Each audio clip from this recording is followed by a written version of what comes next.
Welcome back, Martini Giant fans. This is episode number 118, which are two films, of course, because we have like two films.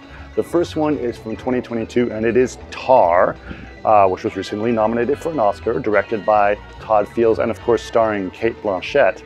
And we decided to pair that with a 1993 film called 32 Short Films About Glenn Gould, which is directed by François Girard, and of course it is starring Colin Feore. And you may think to yourself, oh, well, these are just some pretentious classical music movies. And you're not completely right there, because there is something very extraordinary about these films, especially Tar. It is not necessarily the film that you think it is. And in some cases, you may not even realize the kind of film it is until literally the very last shot. And then you start to realize you've had the complete concept of this completely wrong. It is very, very interesting. And we, of course, get into depth into discussing that. And we definitely recommend you guys watch Tar. It is really, really interesting. Really loved it. And of course, I did see 32 short films about Glenn Gould, but a long, long time ago, probably when it was in theaters. It was really great to see that film as well. So really cool. So anyway, just listen to the whole thing. You'll get where we get to at the end. It's kind of a big reveal, much like Tar does. All right, don't really have any announcements just yet. There's a few things that are up in the air. I don't know if we're gonna be able to do a podcast or a recording or a watch party even this Saturday, but we'll keep you posted. And of course, the best place to do that, to know what's going on, is to go to our Discord.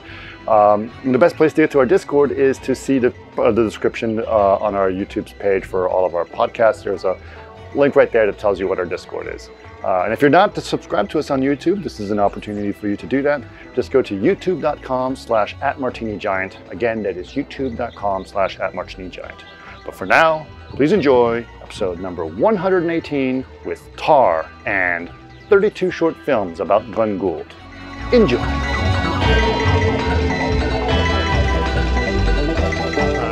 This is the chit-chat portion of the show. If you guys know, I'm sure you guys know. The show is largely the chit-chat portion of the show, but this is the opening chit-chat. This is the opening chit-chat. Yeah. We haven't started talking about the show yet. But this week's episode, or what we're going to be doing today, we're going to be talking about Tar, which is a movie that Daniel has seen, but Eric and I have not seen. Right. Until now. Am I correct, Eric? You got it. Right.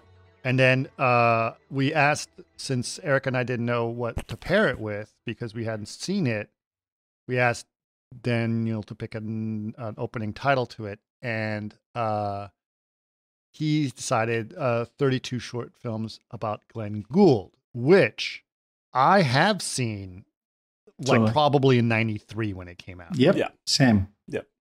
Yeah. It's been a long while since I had seen it.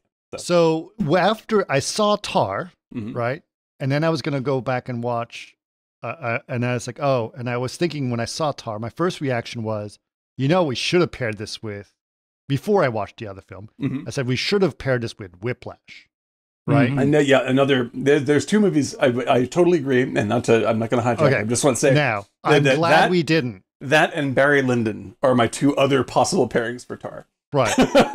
Right. So Whiplash, but it would have been, I'm sorry, too on the nose.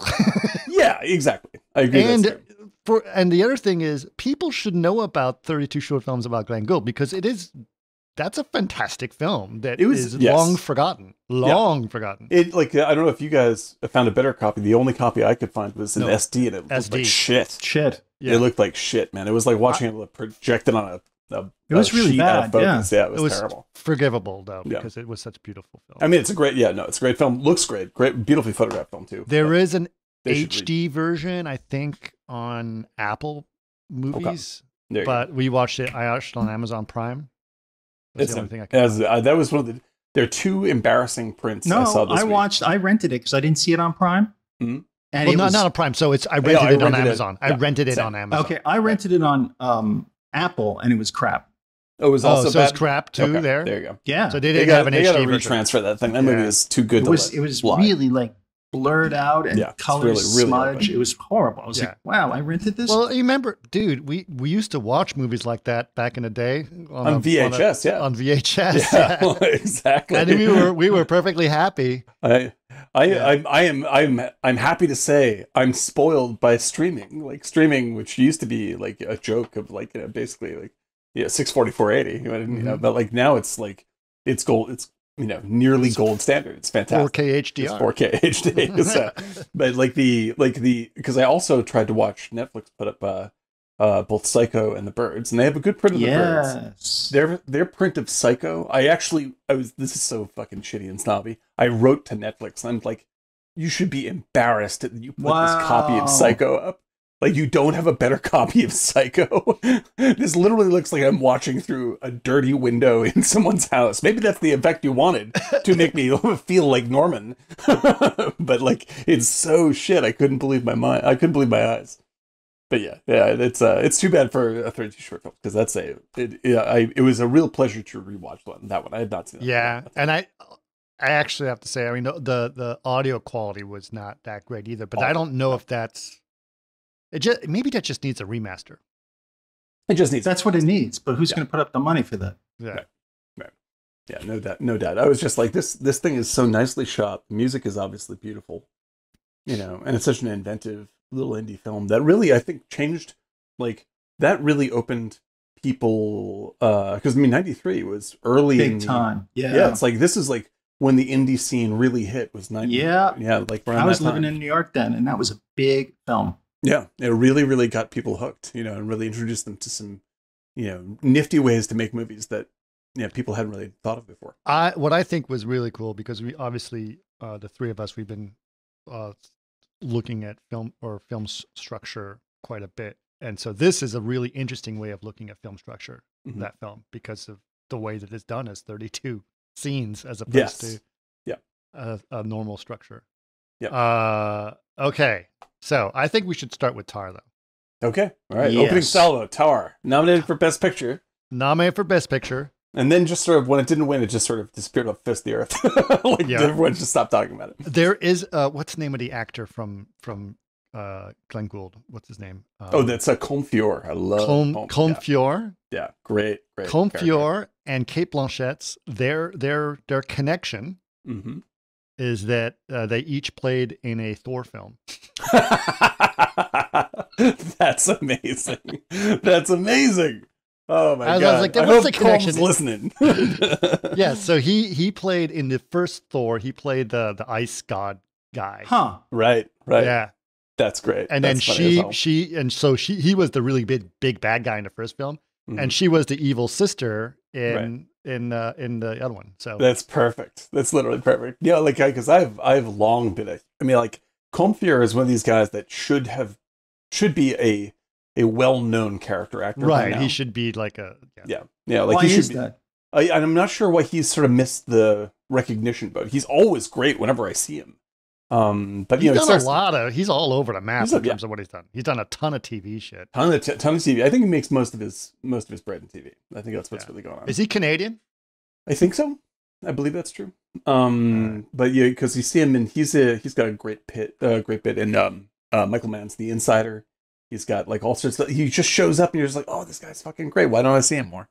But he was on like Chicago Fire, Chicago Hope, the entire Chicago run of pictures. He was also in Chicago, the musical. Yes, exactly. As a fire marshal. No, but he was actually in the musical Chicago. He was. Oh my God, I can't believe it. I thought you were joking, Dan. No, I thought that was a bad joke. That's incredible. That's what he takes. He's just like, I want you to line up anything with Chicago. That's it.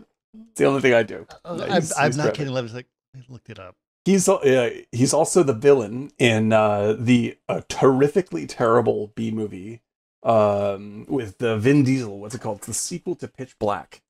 What is that thing called? Oh yes, hold on a second. Yeah, it's Chronicles of Riddick. Chronicles of Riddick, which is hysterically it's so awful. It's such awful, a disappointment. That's a watch party right there. Oh, it's a watch party movie. It's entertaining as hell. It is so bad. And that's what's so disappointing is that Pitch Black was Pitch Black's a good movie. Yeah. He was in Chicago. Oh my God, that's amazing because he played Harrison in Chicago. I love it. That is. Yeah. Oh man. But he's terrific, and he's actually quite great. He really chews the scenery and Riddick choose the scenery. Yeah, it's so fun. Hulk's like he eats it up, dude. And like he's and I don't know if I should tell the story. Have I ever told you the story of me going to see Chronicles of Riddick? This is incredible. I think I've heard it, but keep going. This is okay. This is me working blue. This is a dirty story. So like prepare yourselves or don't listen for the next 2 minutes. Oh, I think I did. Yep.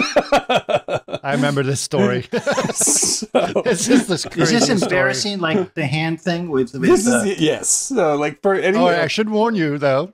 Yeah. That RIP 162 is on, so we can't get too blue. Oh God, how can I tell? I don't even know if I can tell that story. Oh, I know that story. That story is too okay. But listeners, please remind me to tell you the Chronicles of Riddick story. It's one of my favorite stories to tell. Wait, and it's you're not going to do it? I can't tell. We have an audience to think about. Well, I'll do it in a more appropriate setting. Although I should say that RIP 162 has seen all kinds of stuff, including while he is. I'm going to feel self-conscious. Feel self-conscious. So I can't do it today. But like, if you've ever seen the movie The Aristocrats. Yes, this is my version of The Aristocrats. It is The Aristocrats. This is the filmmaker. This is the going to the movies version of The Aristocrats. What did you see today? The Aristocrats. The Aristocrats. Like it's and the thing is, I don't even have to elaborate on it in order for it to be like for it to sound like a vaudeville gag. It's unbelievably silly. Yeah. So yes, but you got a free ticket. That's it. This is and the deadline is I got a free. The Aristocrats. I got a free ticket to the movie. The Aristocrats is the fact that I got a free ticket out of it. A lot of free tickets, as a matter of fact. Wasn't it also like him again? That's the real punchline. That's the true punchline. But yeah, it is so. It's such a juicy story in many ways that I we really have to. Well, we'll do that Martini Giant Nights. Right. We're going to do that for Martini Giant Nights. There was a Dimitri Martin. There was a Dimitri Martin story that was hilarious, where he was talking about he went to some restaurant and I forgot what it was, but they had this really strange waiter or busboy or something like that, and they were trying to get their breakfast, and they said, "Oh, can I get an extra slice of bread or a toast?" Right? And the busboy says, yeah. And so he goes away, comes back, and he's just, instead of putting the bread on a plate and bringing it over, he's just carrying it with his 2 fingers, like over to the table, like this, and then drops it down. So they're like, that was odd. So they decided, they're going to ask, maybe she would ask for another piece of bread. I don't know. And so they call the waiter over, and the waiter says, "Can I help you?" He's like, "Well, and it's like, did he bring the bread over with 2 fingers?" It's like, this has happened before. Did he bring the bread over with 2 fingers? Wait, he still works here? That totally reminds me, like, I was on a date in New York, like in the early 90s, and I went to a restaurant in the Village, and we're sitting there, and our food arrives, and bread comes, and he brings the bread, and we both reach for the bread, the date and I, and we reached for the bread and kind of like, "Oh, you go first. And then we both looked to our right, and there was decorative bookshelves, on the thing. And the bookshelf at pretty much eye level was this huge rat looking at us. And we both looked, and then we looked at the bread, and we looked at each other like, oh. And then we both put the bread down and look back, and it's looking at us like, And then the waiter comes over, and like, "We have a question." I was like, that's not a statue that moved. Is it a little figurine? And look, and the thing's there looking at us. He's like, "No." And he leaves, but he doesn't do anything because he didn't want to make a scene. So the thing was sitting there for the rest of the dinner, but we didn't touch the bread. We're just like, let's just Did you eat any food? Well, we ate what came, but we didn't eat the bread because it just was like, it was associated with rat. But it was there, and then he hid behind a book, and then it came back with its whiskers. It was like... Have you seen the movie Ratatouille? It was totally Ratatouille, but it wasn't like a huge rat, but it was like this. It was a good size. It could have been a large mouse, but I doubt it. Yeah, no, it would same either way for me. I actually think that the rats are adorable when you have them as pets. I think that's lovely. When they're on your decorative bookcase in the restaurant. But it was dark. And I swear my date when we were leaving, she's like, "I swear they turned the lights down dimmer." And I was like, really? I didn't know that. Yeah. Oh my God. Just so nobody sees it. That's what the waiter did, apparently. That's it. All right, let's get into it. Let's do it. So, Tar. So, for those of you who are new to this, what we usually do is we talk about the movie and we actually spoil the whole thing that we talk and interrupt each other constantly. No, that's not true, Chris. I just want to go to what we want to do is that when we don't skirt around, but one of the things that I was going to bring up is Smokey and the Bandit. But before we go down Tar, because Dan was like, oh, those two movies are identical, Tar and Smokey and the Bandit. And I was I was looking for it. I was looking for it. Yeah, because it's mainly in the Buford T. Justice character in both. Okay, I was like, where have I heard that name? Bert, and I was like, I don't see the connection. Well, I thought it was because they're driving on asphalt, which is made of tar. Ah, see, that's right. There it is. Always with the yes, it's very true. A friend of mine just sent me a link to a scene from Smokey and the Bandit. I haven't seen Smokey and the Bandit in many years. Now, I just saw it the other night. If the rest of the movie is as funny as the scene that he sent me, I should see Smokey and the Bandit again because that was very fun. I love that movie. I'll see that movie. I saw it recently. Yeah, we were just talking about Smokey and the Bandit. See, this again. We can't even get started. And you see what you've done, Eric. You haven't get started. Okay, Tar. Lydia Tar. Okay, so opening. She's waiting in the aisles, right? Yeah, she's waiting in the wings of the interview, the public interview that she's going to give New Yorker? The New Yorker with the New Yorker. Yes. Yeah, home of your favorite film critic. Oh, I should say that not only. I'll put my cards on the table. I love this movie, and I've seen this many times now. That's not a surprise. Yes. So this movie opens up at the New Yorker film festival, and but that's at Lincoln Center, right? Yeah, Lincoln Center, and so it's an interview with the famous Lydia Tar, right? And the New Yorker, the actual magazine, right? Reviewed this, and the reviewer that I love, what's his name? Anyway, whatever his name is. The guy who poo-pooed, what movie did he poo-poo that? The worst person in the world. He shredded the worst person in the world. He's an idiot. He's an idiot. He may be a wonderful person in real life. His reviews they boggle my mind that people pay him to write reviews for movies. I'm just like, this guy. What if his whole angle is everyone now just loves the medium of movies and shows. So everyone's always, most part, just dialing and giving glowing reviews. Yeah. My angle is I'm just going to say, I didn't like it. I'm going to pretend I saw some other movie and then write a review about that. Yeah, and he just gets the attention, and people love him, and it's like, you're honest. That's what I love about you. This guy, he in the case of both this and his review of Tar, which features the New Yorker, he shredded Tar as well. They were both basically the same review, and I was just like, what was his angle? He's using she's a bad person. He's using GPT-4. Why are we cheering for a bad person? No, he saw the movie as celebratory of her and her point of view, and so it's a bad movie because it is. I was just like, how is what are you talking about? All right, so it's practically a comedy by the end. It's a fucking comedy. It's a fucking comedy. I was just like, are you insane? I was blown away. Which movie did he say that about? About both The Worst Person in the World, which is a movie about which is a very empathic movie about. Yeah, it's a very. I'm saying to the audience, that movie is a very empathic view of the narcissism of your early 20s and the mistakes you make because of the point of view that you have. And it's a very kind movie and a very gentle movie about observing this, but it also doesn't pull any punches. And that's the point of the film. And he completely missed this entirely, and thought it was a movie that was critiquing people like him, I guess, who are maybe narcissists, and are not 25 years old. And then in Tar, he sees this as now, I'm not gonna. We'll get into this part, but he sees this as a Fox News supported anti-cancel culture screed. Oh my God. And I'm just this is the whole thing. I'm just like, I don't know what movie you saw, but you should definitely check your Amazon account to see if you rented the right thing. He's reacting like that kid who stormed off. Yes, exactly. Now, because I think that the movie has it does definitely talk about this, but it is far from single-sided about this. 100%. And it is an absolutely damning, comedically damning portrait of this woman. And I think that's what's genius about the film, from my point of view. I don't mean to step on anybody else's thing. Like it is, it doesn't feel like a comedy. I get it. Like Barry Lyndon doesn't feel like a comedy when you're watching it.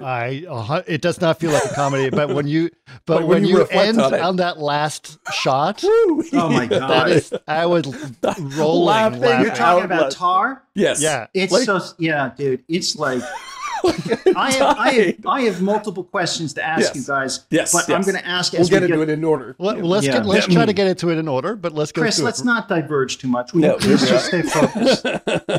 This movie, like this, is now everyone knows that I love this movie. I've never seen it. It's I liked it too. This movie is great. It's my second favorite film of last year. It's Blonde being my controversial first pick, but this movie, that's my favorite film of last year too. Yeah, it's incredible. This movie, like on rewatching it, became twice as good as the first time I saw it. Like once you get the gag and you watch it with that in mind, like that movie just is off to the races, man. It's insane, absolutely insane. So yes, Tar, let's go for it. Well, the thing that I'm going to say why I liked it so much is that Whiplash, what's Simmons? What's his name? J.K. Simmons, yeah. J.K. Simmons in Whiplash. Like his performance felt like I am going to go for an Oscar.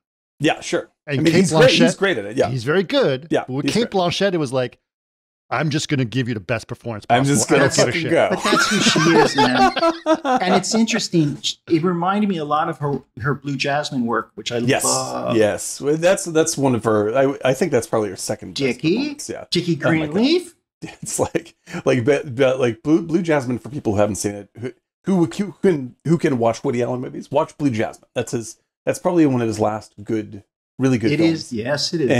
And she is stunning in it. Good. And the ending in particular in that one it's really heartbreaking and incredibly well done.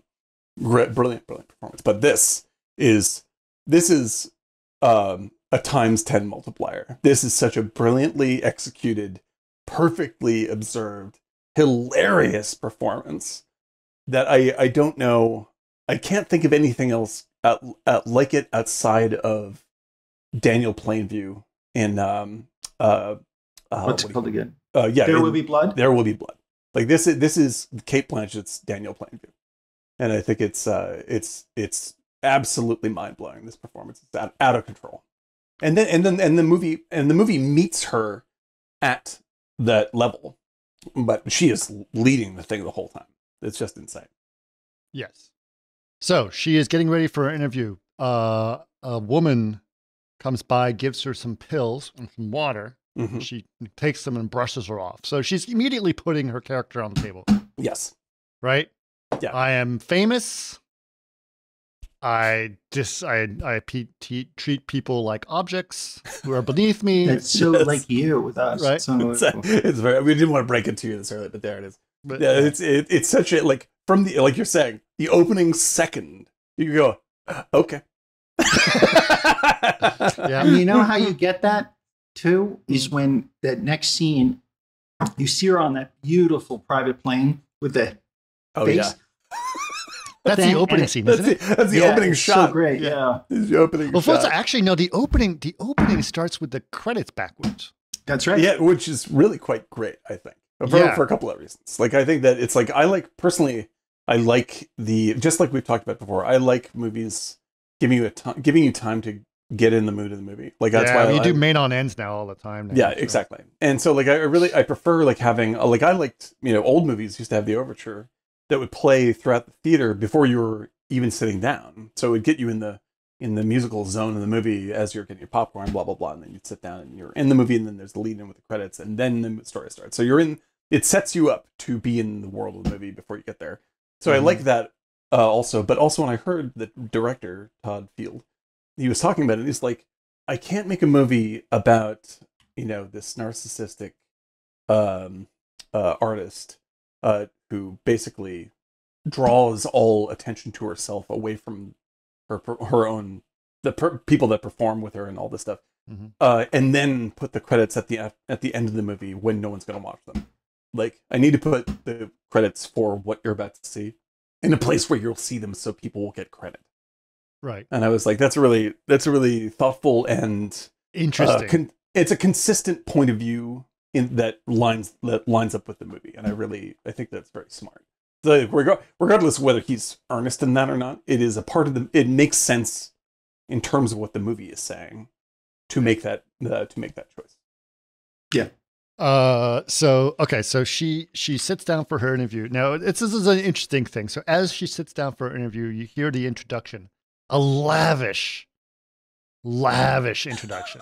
And her assistant knows it all. Her assistant is sitting in his audience, mouthing the word with this look on her face of like, for Christ's sake. Yeah, but that's the signal that she's going to be the betrayer. Oh yeah, without a doubt. She hates me. She resents her deeply from her opening shot, right? And like, because it's clear that Tar wrote this. The Devils Wear Prada. Yeah, exactly. Like, Tar wrote this intro herself. That's clear. Like, she's just like, this is what, because you later see her fucking, typing her own Wikipedia page. Like, she's curating her own Wikipedia page. There's no way that this whole blather at the beginning isn't a pre-scripted format, and it's played like it's totally off the cuff, and she's just like, oh well, you're saying too much. She's being very sort of like, oh well, I understand, of course, blah blah. You're just like, well, no. The funny thing that happens is after he finishes the intro, and he says, the interviewer goes, now I noticed while I was giving your intro, you had a strange look on your face. Is it because you don't like hearing these wonderful things about you? Or did I miss something? Or did I miss something?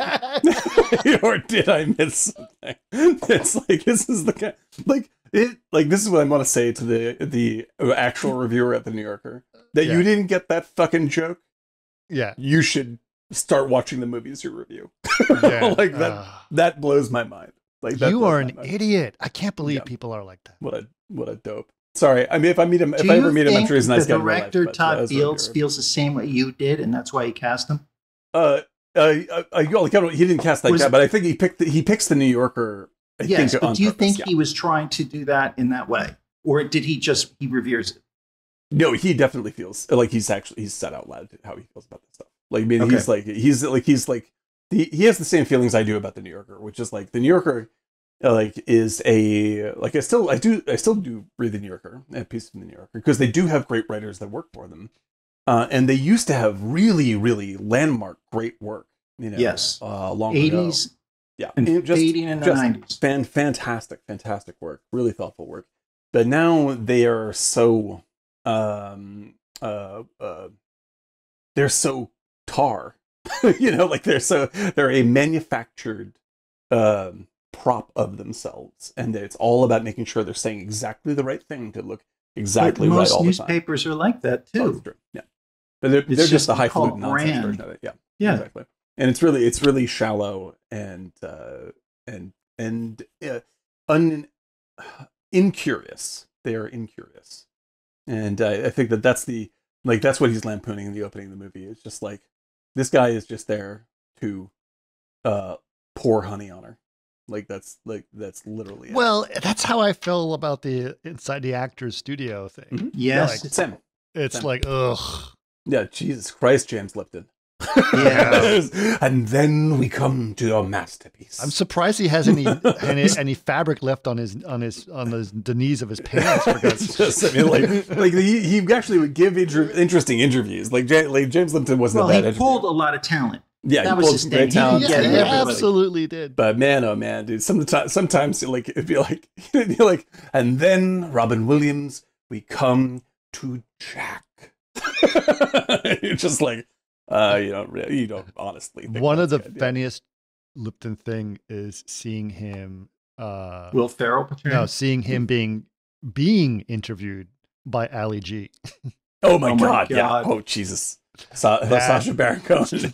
But he doesn't know. This is back when Ali G was very not well known. Yeah. But it was really funny. Oh boy. Yeah. Okay. All right. So Lydia Tar, we established this. The good thing about this, I miss something? The good thing about this is that it sort of establishes several things. She's a woman composer, which is a rare thing. They established a female composer and that whole thing dominated male, et cetera, et cetera. Her idol obviously is Lenny Bernstein. Lenny Bernstein. Yeah, I know. like Lenny. Oh yeah, well, but Lenny, because Bernstein's supposed to be her mentor, right?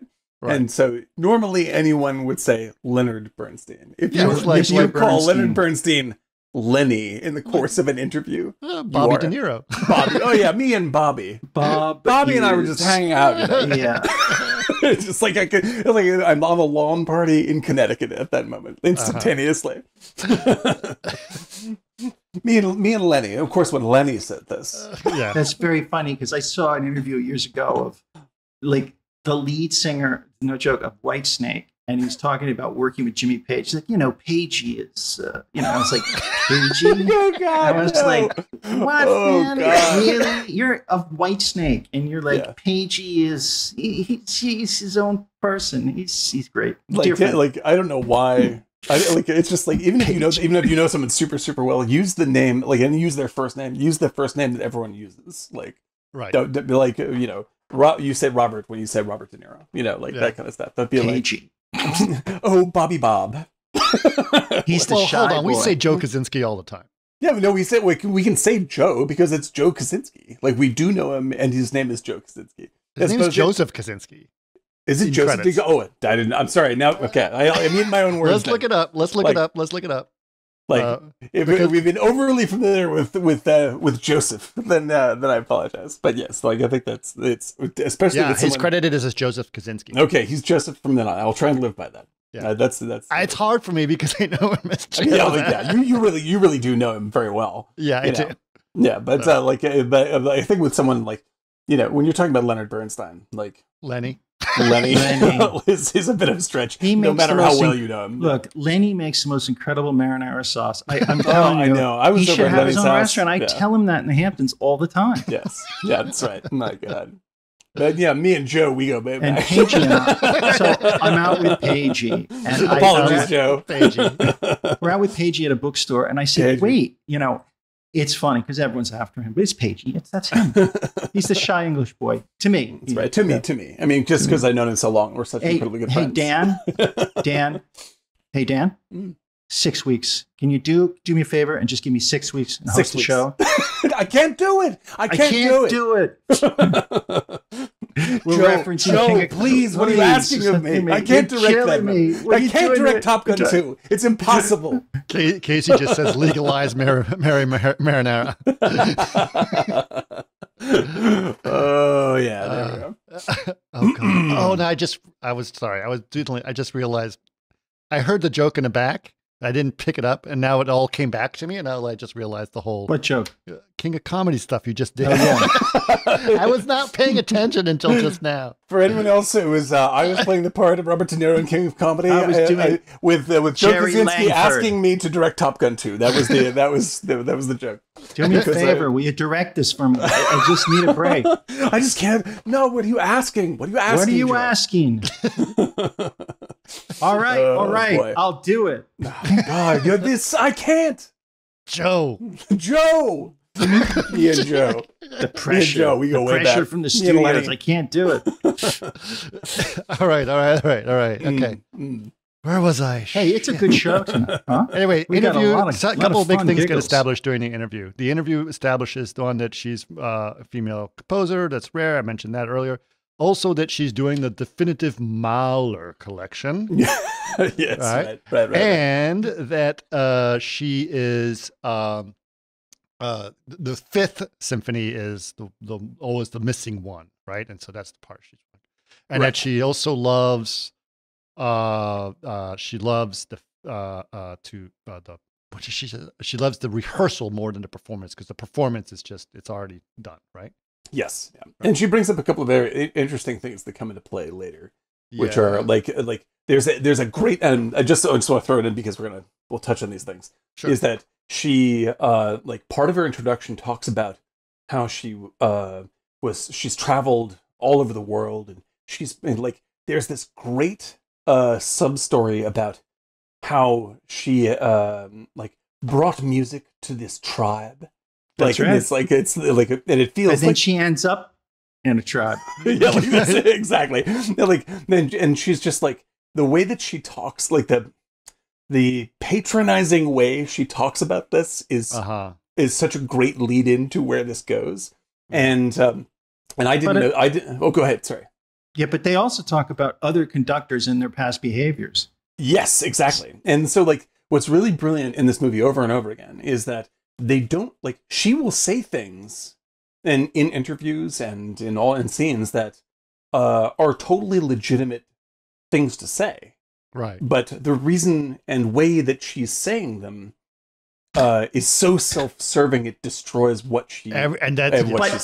Everything she does is self-serving. Yes. But here's the deal. The self-servingness kind of selfishness overrides your actual art, because a lot of the composers she references from throughout history, they, no matter what they did, they still are remembered for their work. Yes. And it's ultimately at the end, she's just composing somebody else's work who's in Osaka.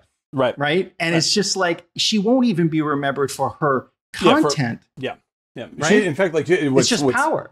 Yeah, it's simply power. And so, like, I think to give the New Yorker reviewer, but she thinks she's credit, part of that. Right. Like she, in the interview in the beginning, pardon me, in the interview in the beginning, she thinks, and she's she part talks of this as though, set. Yeah. Yeah, that set. Like her work will live forever, and it doesn't matter what she does. Right.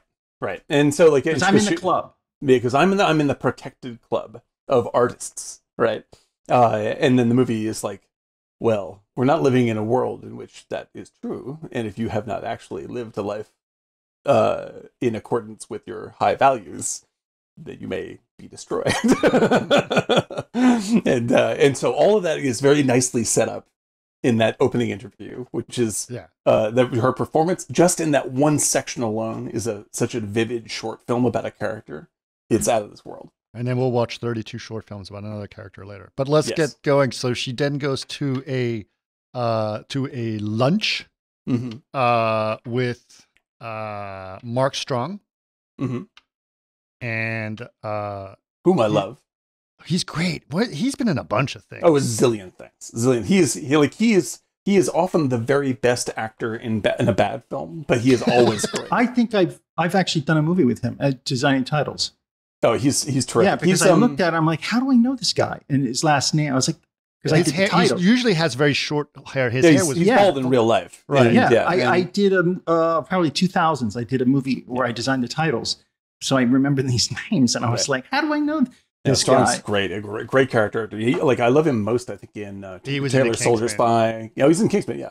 Tinker Tailor Soldier Spy. It's wonderful in that thing. Really, really, really great actor. And like, unfortunately, he was getting for a long time. He was getting close to being the Adrian. What's his name? Adrian. Who's the Brody? guy? Not Brody, from the '80s. Sort of a New Yorkish actor. Adrian Kalisko. Can't think of it. Anyway, there's an actor who, like, I'm like, this guy's a great actor, but if he's in a movie, it's going to be a bad movie. And I started avoiding movies with him because he was a great actor who's always like Steven Seagal, bad movie. Yeah, I will look it up for you. But that's what Mark Strong was becoming. Was like, I was just like, oh no, Mark Strong's in this movie. The movie's going to be bad then. And that's not because of Mark Strong, because Mark Strong is a fucking great actor. But he was choosing movies that you're just like, oh. Was he in Green Lantern? Really? He's in Green Lantern. Yes, exactly. That was the moment I was like, can I trust Mark Strong's agent? He was also in Thor, as we established at the beginning. Yes, incredible. So many good Thor references here. All right. But please continue. Okay, so she has, in that lunch, we establish a few things that are important. One is he is an amateur conductor, but obviously a very wealthy person, right? Yes. He's an investment banker, right? Yes. He has private jets. He flies her around town. So anytime she wants to go anywhere, she goes on his corporate jet, right? Yeah. And then Adrian Pasdar is what 3D. No, Dave 3D guys. No, that's not it. But yeah, that's in the ballpark. Oh, I just got it. Aiden Quinn. Aiden Quinn. Not I was Adrian. thinking Adrian. It's Aiden Quinn. Okay. Terrific actor. Mark of a bad film. There you go. Sorry, there you go. All right, and so thank you, Dave. So they also established the fact that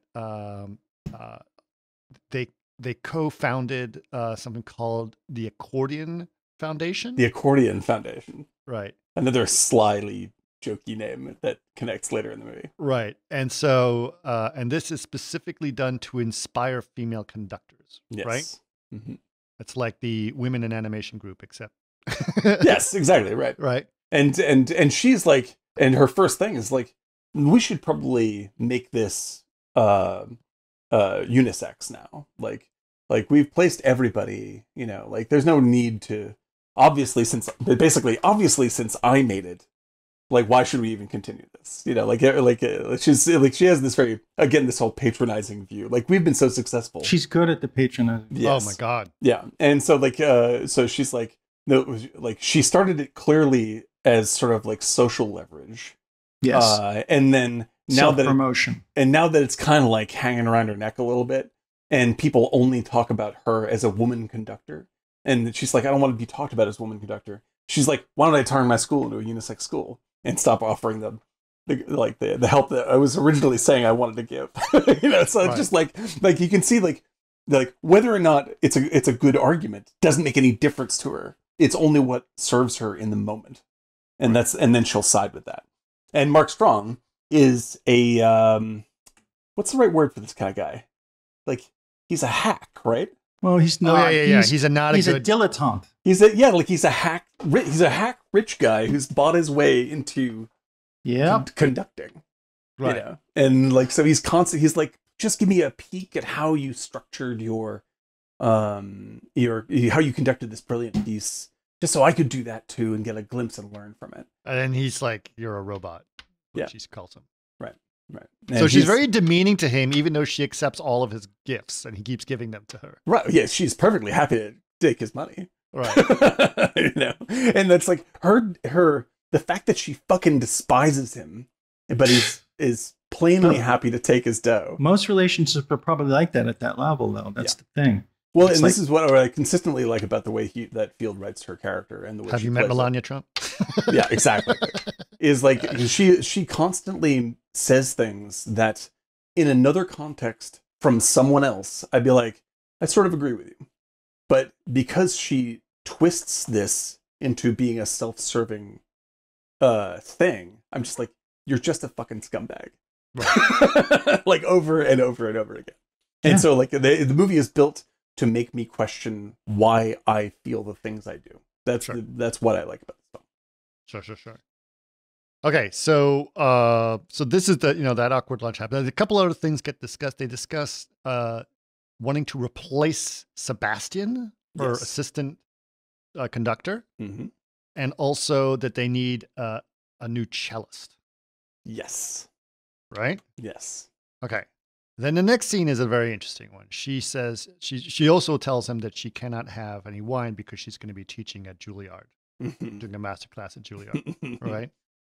So next scene is she is at Juilliard, and they're playing some piece that's very avant-garde, right? And she's like, she tries to get him to discuss the piece. The student. The student. Yes. The student. Get the students to, exactly. Like what are you supposed to do with this piece? What are the indications of how? And they think it's really cool. It reminded me of grad school. Mm-hmm. Just the setup and the tone in there in the room at NYU. So it was totally like, oh God, you remember? And also, I remember that's in architecture school, and it was like, architecture is like imaginary numbers. You don't even know what imaginary numbers are. Yeah, exactly, right. Like, and also I want to throw in, this is such a brilliantly directed and photographed scene. Yes, it's there's a lot of great ones. The bathroom ones are the ones. This guy is a genius. This guy, Todd Field only directs once every 13 years. What you said he did Whiplash? He did Little Children and In the Bedroom.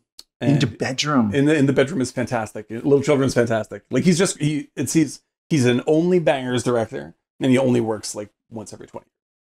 And you actually know him visually because he was an actor to start out with, and he was the piano player that Tom Cruise is friends with in Eyes Wide Shut.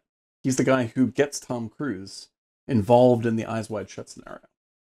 Interesting. Yeah. So he has obviously been a Kubrick acolyte for a long time. This movie is very much in the Kubrick zone. And yeah, that makes sense. Yeah.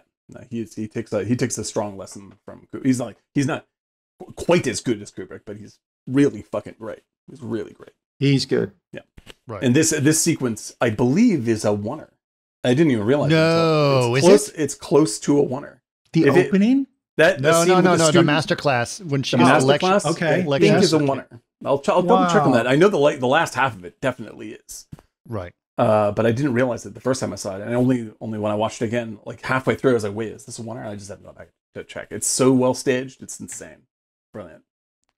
And so there's a young boy, or boy, he's a young man, student, who is the guest conductor, lad, who is trying to, who she's basically lecturing, and he's very nervous. Right. His leg is bouncing. His leg is bouncing up and down, which is a really good way. That was a great way of sort of illustrating his nerves. Right. Yes. And it's also a thematic thing for her losing control of her shit, because there's also the guy that clicks the pen all the time. Right. All sorts of shit in this movie that repeats the same like that she freaks out about. Yeah. And so she says, she starts to have this argument about, the time music, etc. And she starts talking about Bach. Mm-hmm. Right.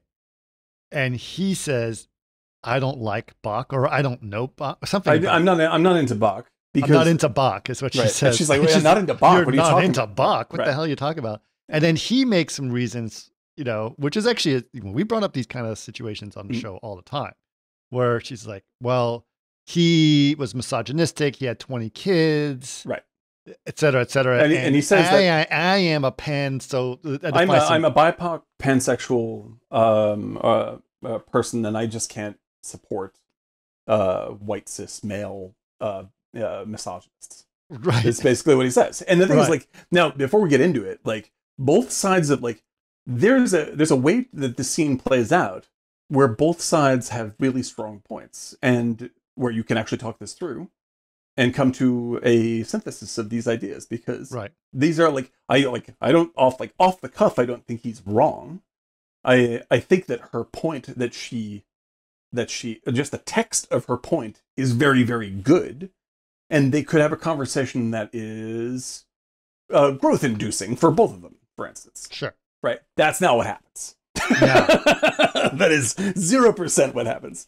No. And she basically, she's trying to make a point, whereas you can't just dismiss someone because you don't like them, who they were in the background. You have to look at their art. You have to look at the art separately from the artists. Right? That's right. And we've talked about this on the show many times. Right. We talked about Woody Allen and of course. I'm a very strong Roman Polanski. Roman Polanski, yeah. And I'm obviously a very strong supporter of separate the art from the artist, but I'm not a supporter of pretend that the artist is not a scumbag.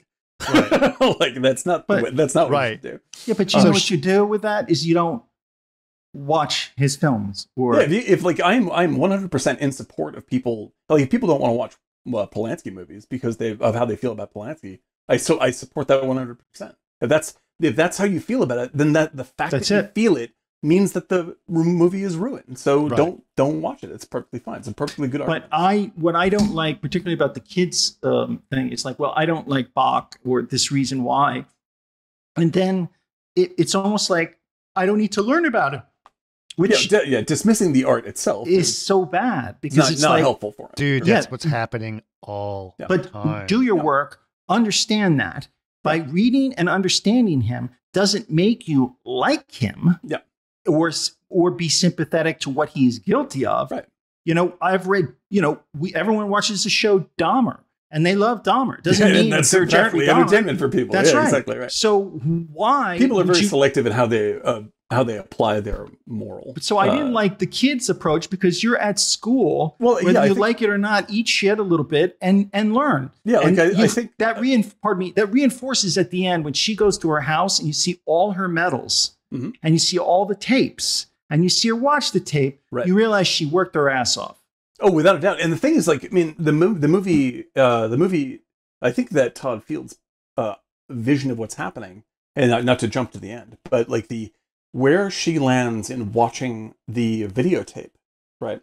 What is said and about like what music is for you and why it's so special is truth. Like this, that what she later watches is the true version of what she's trying to say, right? And she's like, made it all about her. But what is wrong is like the student. First of all, the student his complaints are legitimate in terms of like why can't we open this up to other people that are equally as interesting that I can connect more with, is a perfectly reasonable and good thing to say, right? And her point of saying like, yes, but don't like throw out the work upon which this stuff is built, or you'll miss the opportunity to grow your own art, is a very strong thing to say. And I think that that's a really good point. Instead, but the reason why she's saying it is because she's a fucking scumbag that doesn't want to get caught. like this is the problem. Going back to that student who was dismissive of Bach, mm-hmm. and we were just talking about how you need to learn your history and also respect it in so many ways, right. Which she never did, because even though she studied him, when she goes back later in the movie and her brother is there, it's like Lydia, I don't know what you are. She is totally doing dismissed exactly her past. what she is accusing the student of. That's right. Like, she is an absolute hypocrite, and she's using a very good point that she is... The thing that she's saying is not a bad point. It's a useful and helpful point. But the reason why she's saying it is in her own pre-defense of being called out for her bad choices. She just wanted to be rich. The fact that she's embarrassed by her family in a way. I don't think she wanted to be rich. She wanted to be famous. She wants she's embarrassed by her family, and you sense that with the brother. Oh, without a doubt. Of course. She wants to distance herself entirely from that life. She grew up in Staten Island. Yes. And she has Lydia Tar with an apostrophe on the R, on the A. She is deeply, profoundly ashamed of herself all the time. And her entire personality is sculpted to hide that from herself. Yeah. Yeah. You know, and I think just in broad strokes, what's genius about the movie is that she doesn't do anything in the movie as bad as any of the stuff that they talk about theoretically in the film. Like, they list composers and all sorts like that are really bad people who did terrible, really like sexual assault, really bad shit, right? Mm-hmm. And as far as we know, there isn't anything that she is guilty of that is nearly on that level of villainy. But her fear of that drives her to make such narcissistic, selfish, abusive choices that she becomes nearly as bad just as a soul. Like, she destroys herself by trying to control everything. To control, like to throw out her past. And which is exactly what, like, she's saying to the BIPOC student, like, you can't just throw away these artists, right? And meanwhile, she has thrown herself away.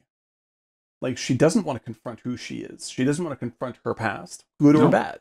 She just wants to be blameless. And that's why she is using a perfectly good argument that, like I said, that both sides could learn from if they actually shared a conversation. Like, she uses this perfectly good argument as a weapon. And because she does that, she fucks herself completely. And I think that this is where, for instance, the New Yorker reviewer who hated the movie and blah, blah, blah, like that guy, like, he only sees the movie as supporting, because her argument in terms of text is good. That's why that reviewer hated the movie.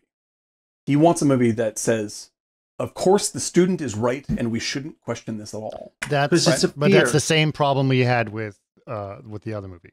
Right. And so, like, the fact is the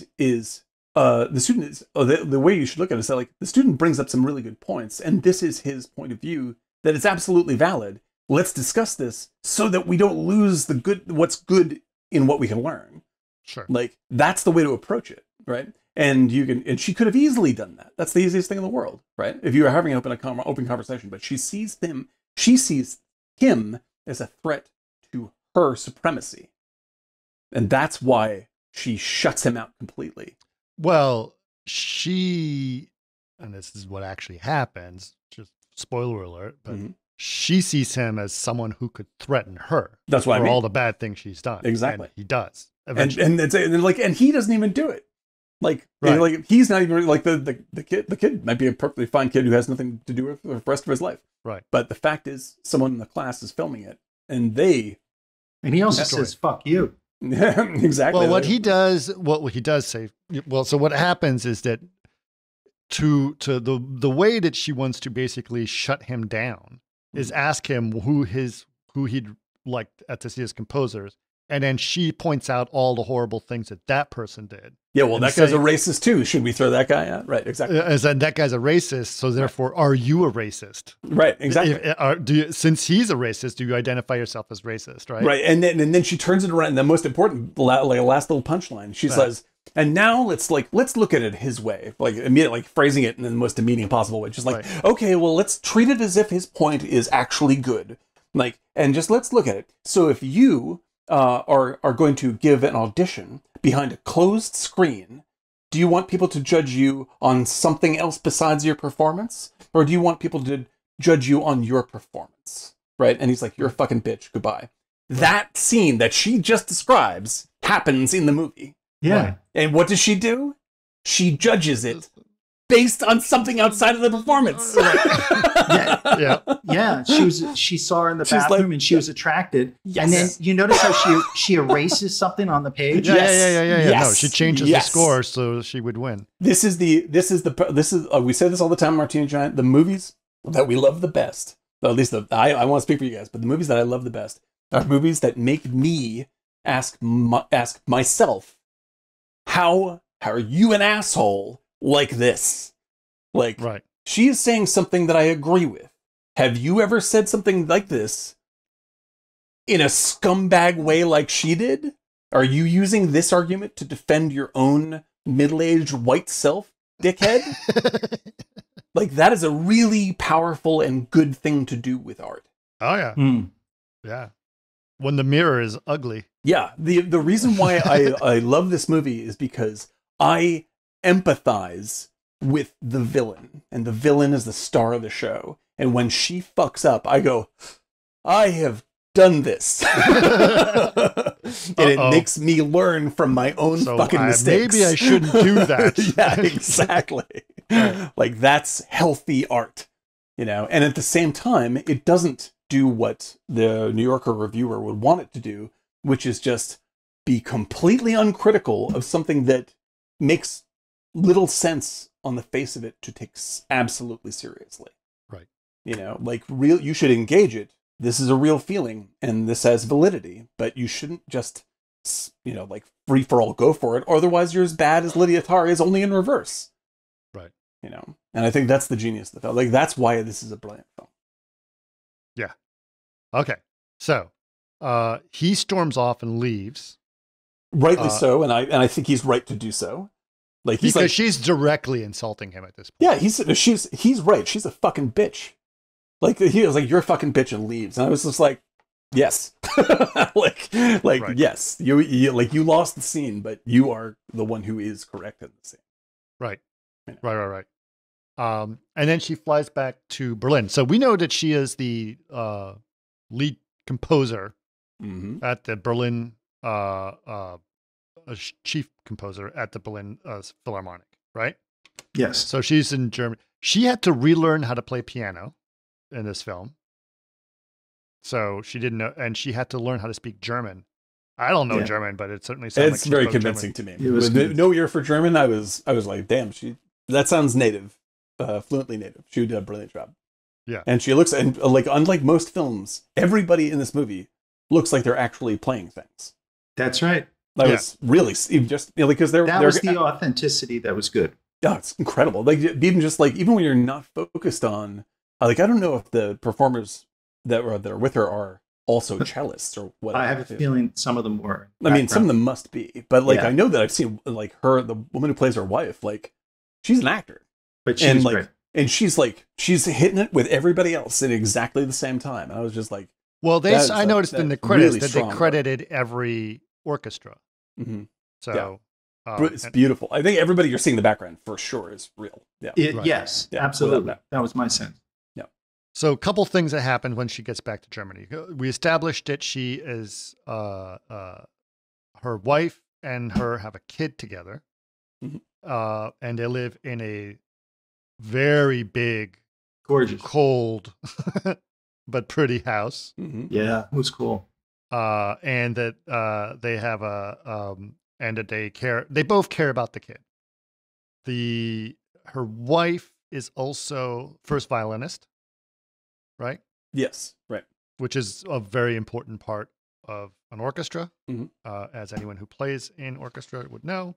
And we get a little bit of the backstory saying that like they had trouble, like there was a little bit of tension over the fact that they hooked up and got married when she was fucking first violinist. Like that's favoritism galore. That's like, and they barely overcame marrying the boss. Yeah, exactly. Yes. Right.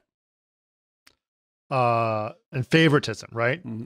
But and again, she's not afraid to use people. 100%. Right? Right. So now you know that they have to interview or they have to audition a cellist. And so the way they do the cellist is that they play behind a screen where you can't see them, you just hear their music, right? So this is exactly the point you were making earlier, is to audition only based on in VFX behind a screen. You just hear a little keyboard going, and then you see screen in the rendering. You're like, yeah, that's all good. Right. And then they're like, oh Christ, it's Eric. Yeah. But I would wear those boots. That's my life story right there. But I wore boots, and they'd be like, oh, that's Sheely. Yeah, that's Sheely. No, it's your hair would stick out at the top of the screen. Oh, no, everyone's erasing and putting. Yeah. Oh, shit. Exactly. That's some good business. That was true. Jason's the swordfish scene, but it's VFX. Yeah, it's true. It's true. Yeah, that's a Halle Berry comment, I believe. Yeah. I'm pretty sure. But yeah, it'd just be funny, just like in the old school, you just see a scan line go down like slowly, and they're like, let's see how it goes to the bottom. Yeah. Specularity's a bit high. Okay, so she's good. But what happened just before the audition is that she was in the bathroom, and she notices someone else in the bathroom, a woman come out, a young woman. Mm-hmm. Who she finds attractive, and she has these like turquoise boots or something like that, right? And so after they hear the audition, they all, everyone's applying audition, says one is audition, they're like, okay. And she sees the person leave, and she zooms in, and just below the screen, you see the turquoise boots go up.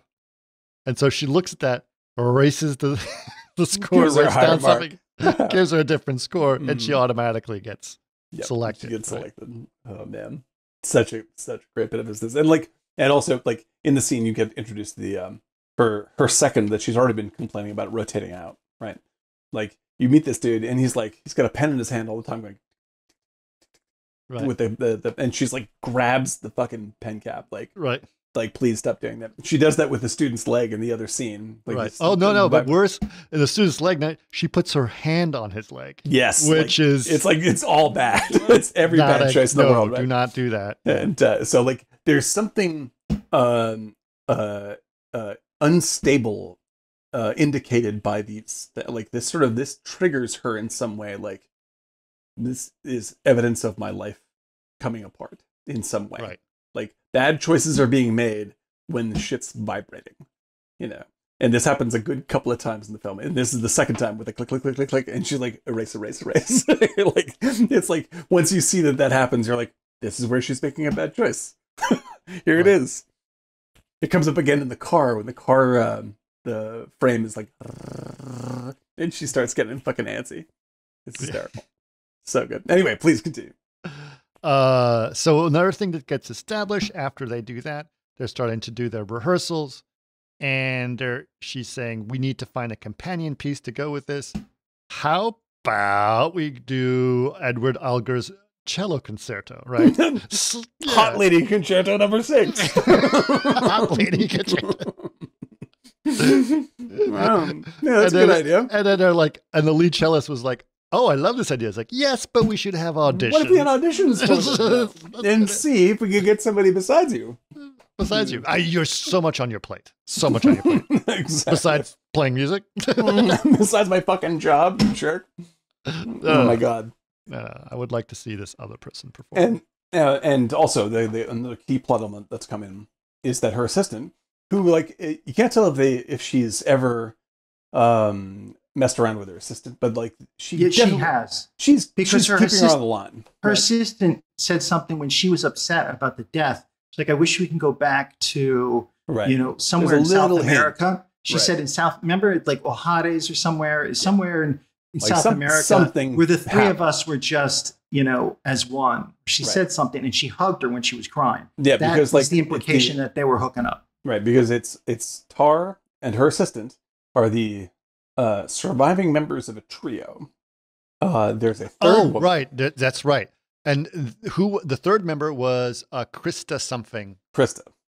And you never she was see part Krista. of the accordion group or whatever it was called, right? Yes, and because in the accordion group, like they say, like, well, we've placed everyone. Well, everyone but one person. Right. And she's like, well, yes, but that's its own issue.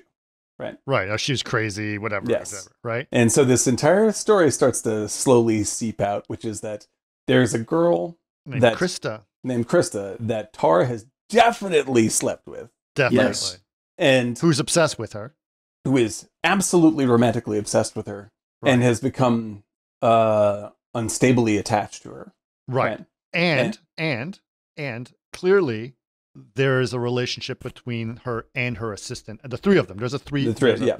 Yes, that was the assistant I was talking about. Right. Yeah, in South America. And like the assistant is still very close with Krista, right? And still gets emails back and forth. But like the idea, like you had very, very slight history of what's happened here, but the impression that I got, and let's see what you guys think, is that because like much of the imagery surrounding Krista looks like a very young Cate Blanchett.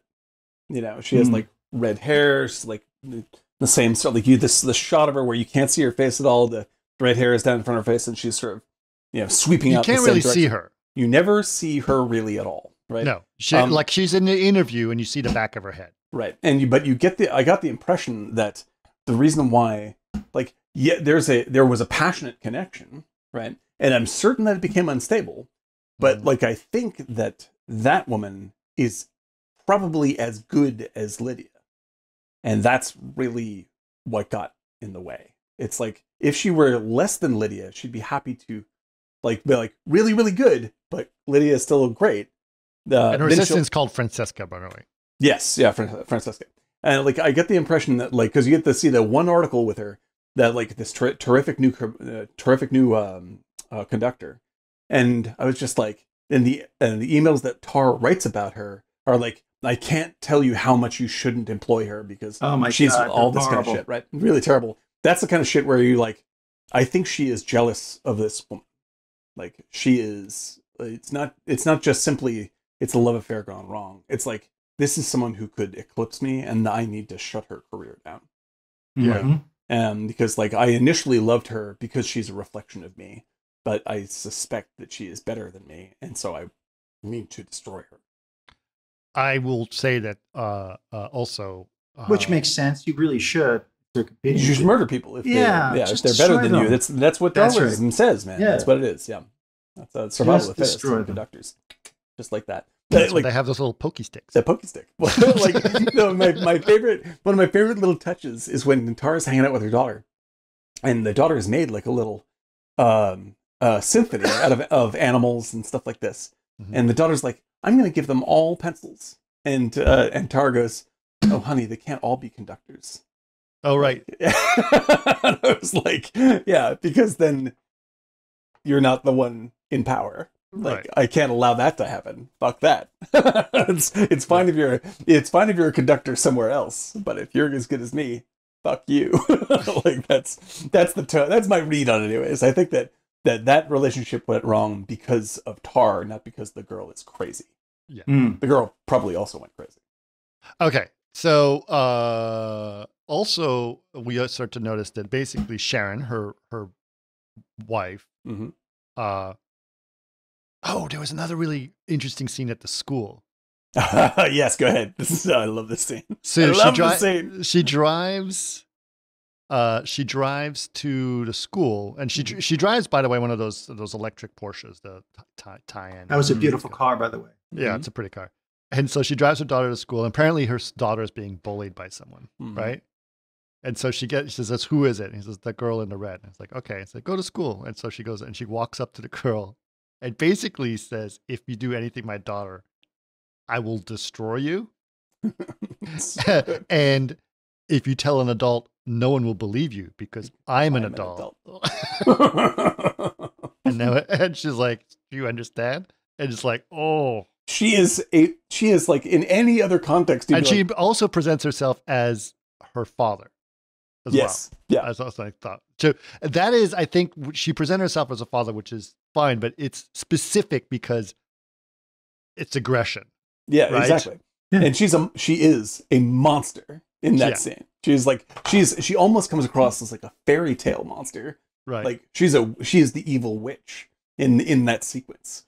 Yeah, she's just like, because I will get you. But not just like I'll make sure that your parents. But you admire her strength, though, and that's the thing. It's like she's doing it. She's got daughter. Balls. Yeah, I know, but there's something about it, including when she goes into the building. There's this kind of strength to her that makes you admire her. Right. Yeah. I mean, like this is what makes people fall in love with her. Did you ever see the Louis C.K. bit on that he did? No. He did this whole thing where some kid was bullying his daughter in school or whatever, and he was the chap, and he went to that kid and started yelling at it and screaming at it. And then he's like, goes, "What am I doing? It's a 6-year-old." Yeah, exactly, dude. I mean, the scene is terrific because she unabashedly embraces being the villain of the scene, right. And she's just like, and puts it in kid terminology when she's just like, because if I find this, you've done this again, I will get you. Yeah, and you can tell anybody, but they won't believe you because I am also an adult. But believe me, I will get you.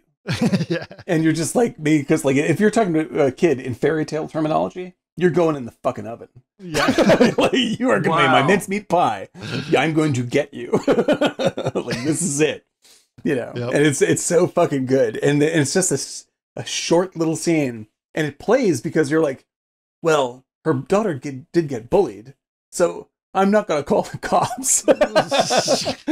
Like, this is freaky. But because you like the daughter and their relationship seems solid, you're like, yeah, okay, that makes sense. Yeah, indeed. Indeed. Okay, so let's see what else has happened.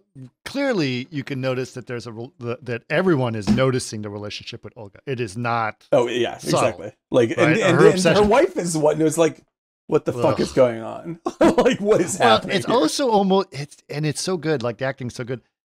You could sense by her expression that she's upset, but also disappointed as if it happened before. Like, this is nothing new. But she mentions that. I put a lot of things aside. Yeah. Indiscretions. Yeah. Right. And yeah, it's just like any other, like, you hear this in Hollywood romances all the time. Just like, well, I guess I just got to put up with it because this is who you are, and I knew that when I married you. Right. And like, and so you have like, because I love the wife in this. I think she's like, she's very good. Like, it's a great actor, and I really like her character is so like patient, but at the end of her rope. I'm just like, I know this feeling extremely well. Like she is from motherly, though. She's like, she obviously, really, and it's part of why I don't outright dismiss Tar, is because like you can see that people did at one point love her. Yeah. Like there's a lovableness, not lovableness, but sort of like admiration. There's an admiration for her that you still feel around her, and you have for her even when she's acting her worst. And so it's not only Blanchett that's doing that with this incredible tracking of that character, but it's also the great work that this actor is doing as her wife, which supports that tone and really gives this rich backstory just through looks. Like you're saying, like you can tell this has happened before.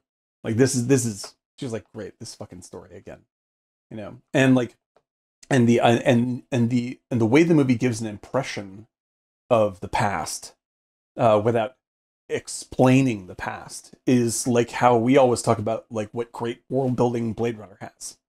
Right. Like it just lets you connect the dots yourself with those looks, and you understand what the whole situation must be. Yeah, indeed. Okay, so Francesca gets a bunch of emails from Krista, and then we eventually find out that Krista has committed suicide. Yes. Okay, so Lydia, I almost want to call her Linda. Linda, yeah.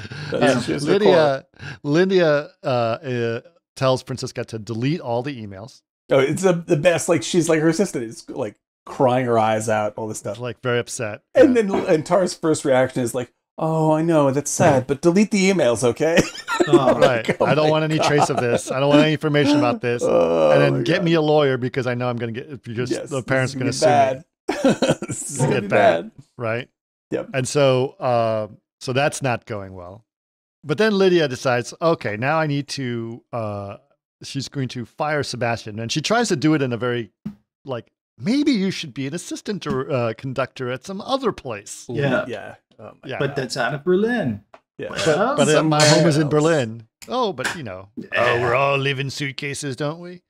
And then that's the life of a conductor. Yeah. So condescending. And he is so angry at her. Oh, and he puts it on the table. He's just like, you're like, we all know your special treatments and the relationships and the blah blah blah. They're all supposed to look. And she's like, oh, how dare you? But then he apologizes in a way. He tries to back off, and it's like, no, you started this. Let's just finish it. No, because she's just like, how, I cannot believe. Well, he also says, because she mentioned we need a list of replacements for Sebastian, and she tells Francesca, feel free to put yourself down on the list, right? And so he says, Francesca is like, you're going to replace me with Francesca because she gave you sexual favors, right? Mm-hmm. Okay. And he immediately realizes his mistake and starts apologizing. Right. And she's like, and she's like, please forgive me. And she says, what, for your obsequiousness? And I'm just like, well, she is right. You are, like, you just said it and then immediately apologized to try to keep your job. Like, you're an asshole. Like, you had courage for 1 second and totally failed. Yeah, it totally failed. Whereas you have respect for the kid who said, fuck off. Fuck off. Exactly. Right. Exactly. No, right. It's so good. Well, you get the feeling that Sebastian is an extraordinarily weak person. Oh, yes. Like, from the very beginning, he's just so meek, right? Oh, yeah. Oh, which, I love the... which is not what a conductor should be. Well, it's like all of the like, her, because there's Mark Strong, who is the leechy rich dude, right? He's constantly a dumb rich dude. Yeah, he's leechy and dumb, and he wants to be famous without the work. And like this is where he's coming at. Then you have this guy who's going to get rotated out, and he is an obsequious, weak slug of a man, right? It's terrible. And then you have her immediate teacher, who she goes to lunch with all the time, who is just like, who seems like a sweet enough guy, but is this sort of bloviating kind of like, just telling these stories. But he's a kiss ass because he gives her the thing. He's like, I'm going to write the forward to your book. Thank you for bringing that. It's such a great thing because he's just like, he knows how fucking talented she is. And he's just like, he's trying to ingratiate himself and like put his name in her book, right? And she is so using him that she looks at it and goes, oh, I'll cherish it forever, and starts to put it away. And she's like, oh, you can use it in the book. And she's like, oh yeah, I'll see what the publisher says. Yeah. Like, what a fucking disaster. Like, nobody is saying what they mean literally at all. And she's just like, she can't even confront it. She's like, oh, I'm not using you. What are you talking about? I'm just not going to actually tell my publisher about you at all. So, like, this is the men. She loves having these guys in her life that fill these roles for her. Like that she's just like, this is really convenient because they're not going to stand up to me at all. Her wife basically says the line. It's like, every single relationship in your life has been self-serving. Yeah. Except for one, and she's asleep for the daughter. And she's asleep. Exactly. And the only reason that Tar treats her wife with any modicum of respect is because of the girl. It's because of they have a family. Yeah. That's it. Like, because like the wife is long past her due date as far as Tar goes.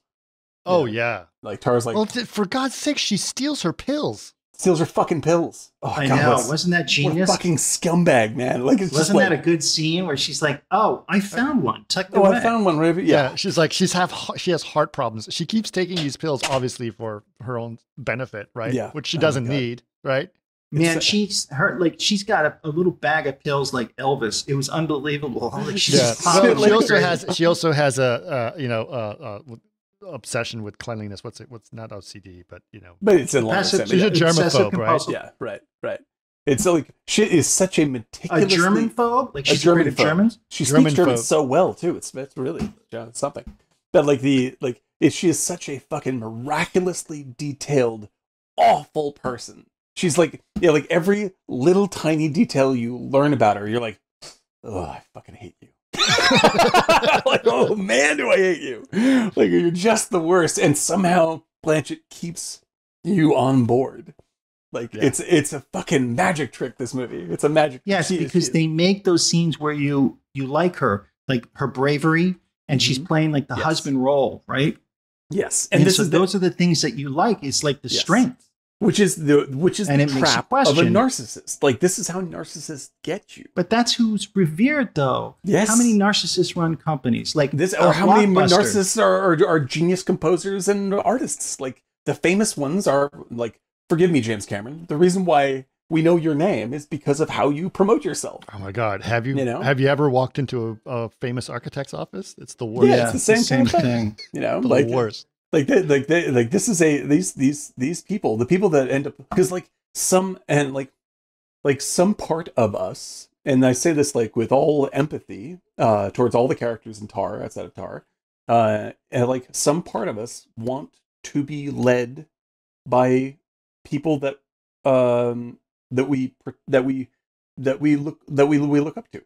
Like we want to have the burden taken off. But you see, I agree with you on that, and I feel like one of the things that reconfirm that, what you were just saying, is towards the end of the movie, and I know I'm talking about the end of the movie, but they're on that riverboat, and she said, "Oh, there are crocodiles here." It's like they got out, they escaped from a Marlon Brando movie, and just that concept alone, like everything you just said and what you perceive about Brando and the crocodiles get out, I was like, that was the most profound part of the movie for me. I was like, there's such deep meaning in this, but it's a throwaway line in Tagalog, but yet it was totally, or he said it in English. But the point is, like, you're right. In the middle of fucking nowhere, he's like, the crocodiles got out from a Marlon Brando movie, which is kind of a film geek jokey thing, but at the same time, there's such meaning to that. It's brilliant. It's every layer of lacquer in this movie is so worked in. It's just phenomenal. Yeah, there are things in this movie that the scenes that I had such profound impact, and this is the first time I saw it, was the scenes of like the hiding in the bathroom, or their feet coming up, the use of feet. The Brando line, her returning to her childhood home and watching those tapes. Eric, let's finish the movie first. Let's finish the movie. Okay. Great comment on the Brando thing, man. That's exactly on point. You're absolutely right about the Brando thing, but let's finish the movie because it'll make more sense Chris, as we why go do you through have to be so mean? Because, all right, so we have to talk about her other apartment. So she has another apartment, which we find out later was her first apartment, where they first met as a couple, and then they got this super nice house, right? But she keeps her other apartment, which is, what was the line by Mae West? She says, a pied-à-terre. It's the kind of place where you lay your hat and a few friends. Yes, exactly. Exactly. Right. That's what it is. It's somehow, by having it, she's justifying her kind of fooling around. Yes. Right. She doesn't need to justify. She just needs a place to fool around. Well, in her mind, though, it's still, if she let that go, just so you know, if she lets it go in her mind, then I got to stop fooling around. But if she doesn't let it go, it's still having that throw around apartment. That's why there's so many people in New York, like, keep these little flats. Like, I'm staying at so-and-so's apartment, or Besler, somebody I knew lived in Bezler's, or what's he just died too. But like, oh, this is so and so's apartment, but I'm just watching it, and it's just like they keep these little things tucked away in the village, and down by the Bowery. But it's a total hookup pad. Yeah, and then the movie does this God is really bless brilliant. them. Yeah, absolutely. The brilliance of using this is that it works. It does double duty, right? It's because like there's the shame of the fact that she uses this as a sex pad for sure, right? But it's also a shitty apartment, right? And not until the last act of the movie do you realize that she's not exactly who she pretends to be at all. Like she actually comes from very poor roots, right? Lower class roots, and this is a symbolic element of that. Like this is the shitty buried past self. This isn't the fancy house. This is the place where it's a cool apartment though. It's a cool apartment, but it's definitely like with the bad neighbors and the fucking stuff. I know, right? But the bad neighbors are there to remind her of the real humanity around. Not getting rid of that apartment is basically a justification. I can still do drugs. Oh, without doubt, exactly. Well, this is what I'm saying is that they use the same object for both metaphors, and so it merges the metaphors, which is to say, like this is a place of shame, right?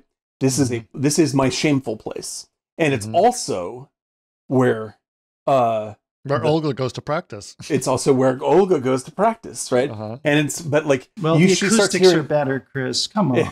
But this is also the place where she starts to hear weird noises, and she hears a lot of weird sounds. Like because this is the place where the ghosts of the past and her greatest anxieties also penetrate first.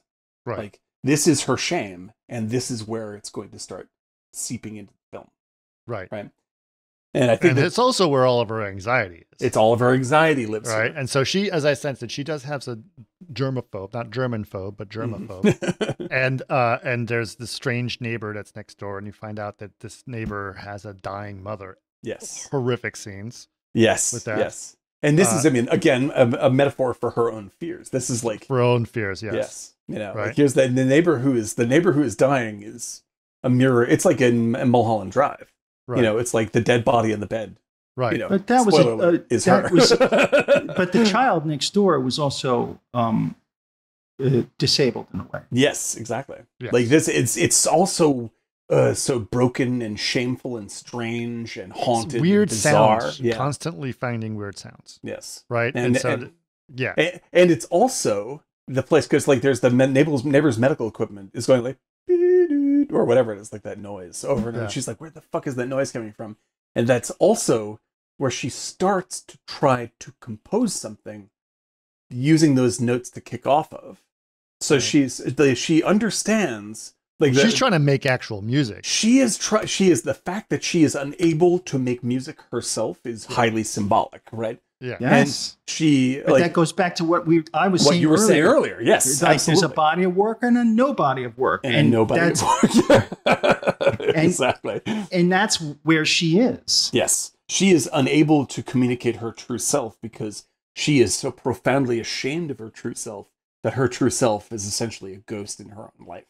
And so the like that she understands barely that she should be confronting this by making music out of it. Like that's the symbol that's going. She's like, maybe I should build something creative off of this turmoil in my soul, and she is totally unable to complete that action.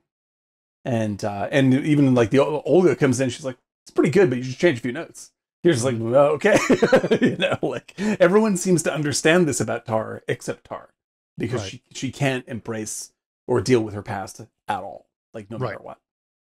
Right. As this happens, a viral TikTok video goes out of completely edited, a totally incorrect vision of what happened with the student. So the student, the confrontation we talked about at the beginning of the movie, someone vertical videoed something, made an edit of it, hack job, made her look like a complete monster. Now she was in some ways, but this makes her look like she literally attacked the boy, called him a racist, touched him, did all kinds of weird things.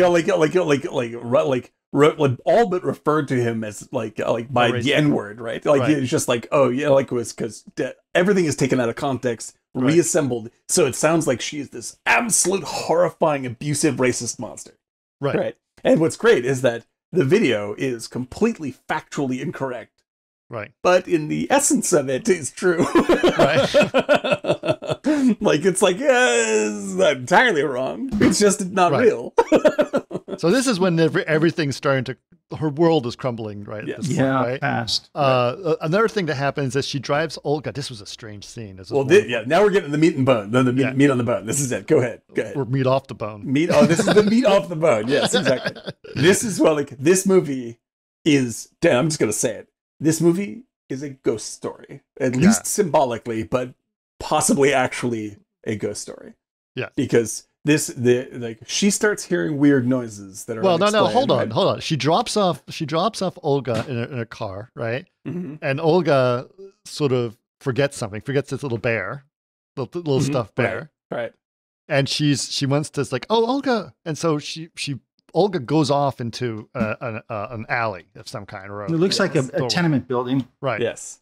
And so she's like, okay, hold on. And so she closes the door and runs after her, look for her. And the building is dilapidated inside. It's just very, very, looks like Resident Evil. It looks unreal. Like you're just like, what the fuck is going on? Yeah.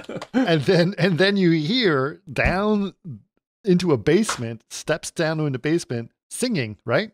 Singing. Yes. Yeah. Strange singing. And she's Olga? And I'm like, I was saying, it's like, what is happening in this movie? Is this becoming a completely, this because turn into a zombie film? She has already heard weird noises that aren't totally explainable. She's like, there's lots of scenes where she wakes up in the middle of the night hearing noises. She's constantly like looking behind herself in her apartment, like someone's there, but is not. Right. Like she's going jogging and she hears this horrific screaming somewhere. Yeah. And this I learned outside of the two things I learned outside of the movie and just in someone else's analysis was the screaming itself that she is hearing is literally the sound file from the end of the Blair Witch Project. Oh, right. Like it is the sound file. And I was just like, this is like, so they're not even joking around, right? He's just saying it. And the book that Krista gave her, right? That's sort of she has these symbols in there. All these weird little symbols. Right. It's called The Challenge, right? The Challenge, right. Right. And the Challenge is a real book about I believe a composer, but a female musician, and it's about her love affair with her student that went wrong, and the student almost committed suicide, and the book is dedicated to that person. Right. And she also has a book coming out. And this is from the 1920s, right? So there's there's this weird ghostly tale that's based in reality. Right. And the opening quote of the dedication to that book, again, this is outside the movie, but like the opening dedication is to my lovely witch, my lovely and beguiling witch. Wow. And so like all this comes into play, and now on rewatch, this blew my mind. It's like on rewatch, there's two shots in that movie where there is a fucking woman in the room with her, stone cold. In an empty apartment. I swear to God, this isn't like Three Men and a Little. I gotta watch it again because I couldn't read the book. After Krista dies, there is a woman in the background of the movie twice in an empty apartment. She is standing just behind the doorframe, and she's in the fucking shot when Tar wakes up. The camera just goes by her, and you're like, what? Like, and it's a literal actual woman standing there in both shots. All right. I got to get through because I remember I have a heart out and I still have a lot to go through. I was like, holy shit. So she goes down into this dark alleyway and it's like water's coming down. There's and it's supernatural. It's like, what the fuck is happening? Right. Yeah. It's zombie film looking like stuff. Right. And she's looking around. She's trying to go down the hallway. And as she's walking and trying to looking for Olga of all things, you hear these steps behind her every time, and they stop every time she stops. And she's looking around, and it's disturbing as hell, right? And then finally she looks around and she sees a dog that's growling at her. But it might as well have been a basilisk. It's totally true. It's totally true. Right? It's just absolute, and she's like terrified, right? Mm-hmm. And she runs. runs. Top speed out of there. Top speed. Finds a way up on the staircase up. She goes up the staircase, trips and falls. And falls flat on her face. Flat on her face, but it's just out of frame that you don't like, ooh, what happened? Is she okay? You know, you have that reaction like, oh, did she, because she might have snapped her neck or something. It's like bad, right? It was definitely violent. It's violent. It's definitely the sound effect is like, oh shit. Right. Like, oh my God. Yeah. And then your next shot is she's at home and she's crashing some ice. And then her Sharon, her wife comes in. It's like, what's wrong? And she turns around. Her whole face is completely fucked up. It's so bad. It's so good. It's really disturbing. I mean, she's really hurt. She's really, really hurt. Like she's like, and she refuses to go to the hospital. And then, of my favorite things in the movie, she goes to rehearsal anyway, right? And then she's like, I know we have to confront the thing that's obviously what happened. I was attacked. I fucking started laughing so hard. I couldn't stop. I was like, you can't even face the fact that you fell on your face. Literally. No. Like, you should see the other guy. You have to fucking make up a story. You have to make up a story that makes you into a hero character. Yeah. Then I'm just like, you are a fucking champion. Like, the other best part is that Olga's like, where were you attacked? Where were you attacked? Who knows? It doesn't matter. Let's not get into who said what. It's so funny. Like that, like this is now before we go too far with it, like I don't want to say like it is literally ghosts. I'm not saying it's literally the Blair Witch Project. It may or may not be. It doesn't make any difference. The fact is the director definitely understands that this is, at least metaphorically, a ghost revenge movie. It's haunting. It's a haunting. Yeah. This is a haunting. She is being haunted by her past. She is quite literally being haunted by the ghost of Krista. Right. And whether or not like we're supposed to take that as a true thing that's physically happening makes no difference. Doesn't matter. It doesn't matter. Doesn't matter. But he's like really making that exactly point. Yeah, like this is what is happening. Right. And she is only like Tar, her reaction is only to ever dig herself deeper into her own grave. Over and over. She cannot confront what is happening no matter what she does. And all right. So what happens since then, okay, so things start to go downhill pretty darn bad. She goes to New York because she's going to be deposed regarding the suicide of Krista, right? The video has come out, and she has her book coming out called Tar on Tar, which is the... It's so like Tar on Tar. There's so like there's something like really like Woody Allen film. So like, obnoxious. Yeah, because I mean, it's like first of all, it's like every pretentious book, just like Scorsese on Scorsese or whatever. It's like the fact that she's written a book herself and called it Tar on Tar, and the fact that she is the one being tarred and feathered at the end of the movie. Yes. Like, this is what the movie is doing. Like, this is Tar on Tar. You're watching Tar on Tar. What's beautiful is, we'll get into the other movie, is Gould on Gould. Gould on Gould. Yes, Gould on Gould. It's Tar on Tar. Yeah. I was like, that's too good to believe, man. It's just incredible. Just incredible.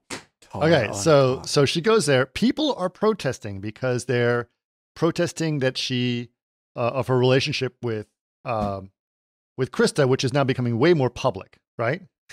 Yeah.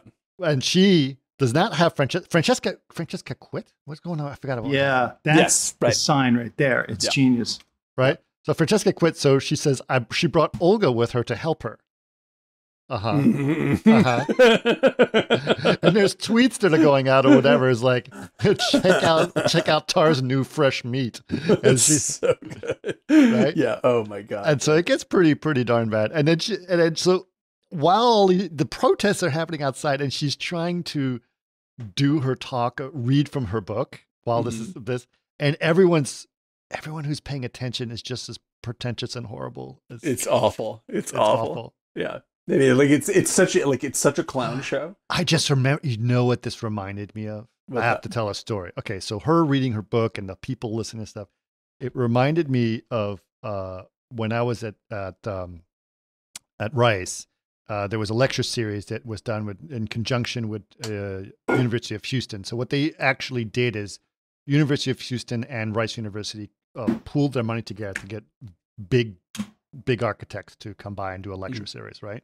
And unfortunately, they got Carrot Top. It was a switch in the lettering, but they still paid for him, so he still came. I mean, he's here. I don't want to tell him to go Let's home. just do it. Let's freeform. Let's ask questions. Thanks for coming. But they brought Zaha Hadid in, right? And she's Tar. I mean, literally, totally. 100% her, dude. Tar, right? Like she's female architect, obnoxious, requests a limo to take her to the venue when the hotel is across the street from the venue. That's incredible. Right? That's incredible. I wish I could live that life for a day. Right. So that's a thing that happened with anyway, but there were a lot of people who would go to these lectures who seemingly knew nothing about architecture, but just it made them look fancy, shall we say? Yes. You know what I mean? They're just hangers. They're trying to they're faux intellectuals, right? Yeah. Yes, 100%. And I remember at one point, she presented all of her stuff. And again, this was let's think about this was probably around 1996 or so, like that.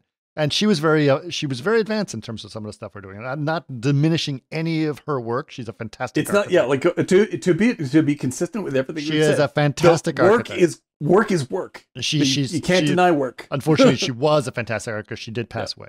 But she had it coming. Sorry, architects. Sorry, architect community. I was joking. Hey. Beautiful. Okay, beautiful. So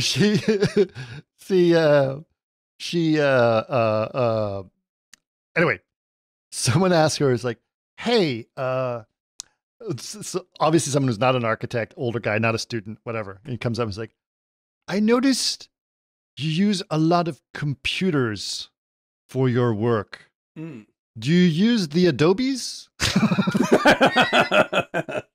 Why, yes, I use the Adobes. And you know what her answer was? What's that? Next question. Do you use the Adobes? Oh my God. Why, of course. Anyway, so back to this. Go ahead. I just want to say, if you're in our subscriber lounge on Discord, I want to point to the photo that I just dropped there of the ghost in Tar. It's if you want to check it out. Really? Let me check this out. I don't believe you. Oh yeah. That's her in the red hair. That is fucking her. That's her. Who? That's Krista. That's Krista in the background. The red hair. It might as well be the Ring. It's fucking Ring, dude. It's as straightforward as it gets. Oh my God. Yeah, she's right there. That's like, there's nobody else in that scene. There's nobody in that room in that scene at all. Yeah. That's Krista standing right there. It's a ghost. That's great. Good call. I couldn't believe my eyes. And then when I watched more videos on it, and people were like, there's another one in this scene. And then when I watched that scene, I was like, that's a good call, dude. It's fucking gold, dude. It was so good. Yeah, okay, all right. Tar is a ghost movie. That's my argument. Tar is a ghost. It is a ghost film. Absolutely. Yep. Okay, so everything's going terribly, starting to unravel very quickly for her, right? She comes back. All these videos are coming out about her. Sharon, right? That's her wife's name, right? Yep. Sharon's pretty much tells her to get the hell out, right? Gives her this big talk, right? So she has to live in a crappy apartment. The old woman dies, or no, she doesn't go. This howling falls sound. Out. The crazy neighbor comes. She falls smashing, yells at her and yells at Tar in German. Comes over. There is this old woman who is filthy. Yeah, she shit herself. It's awful. It's horrifying. Filthy, naked too. So embarrassed and horrible. Like, screaming. And they're trying to lift her. She needs help lifting her up, putting her into this decrepit wheelchair that she has to sit in.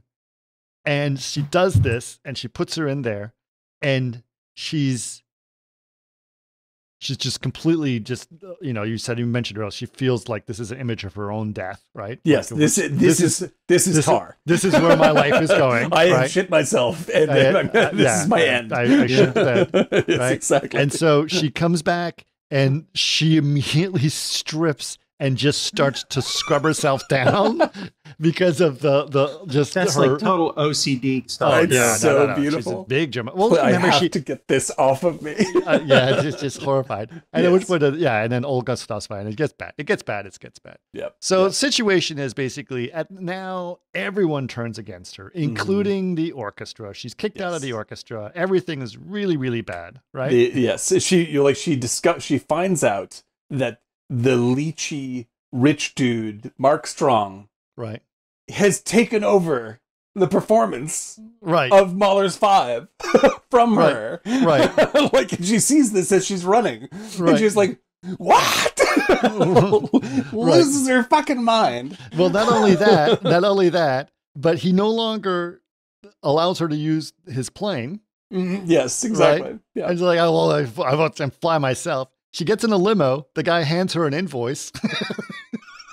It's like, this is like fucking Benny Hill. It's so hysterical.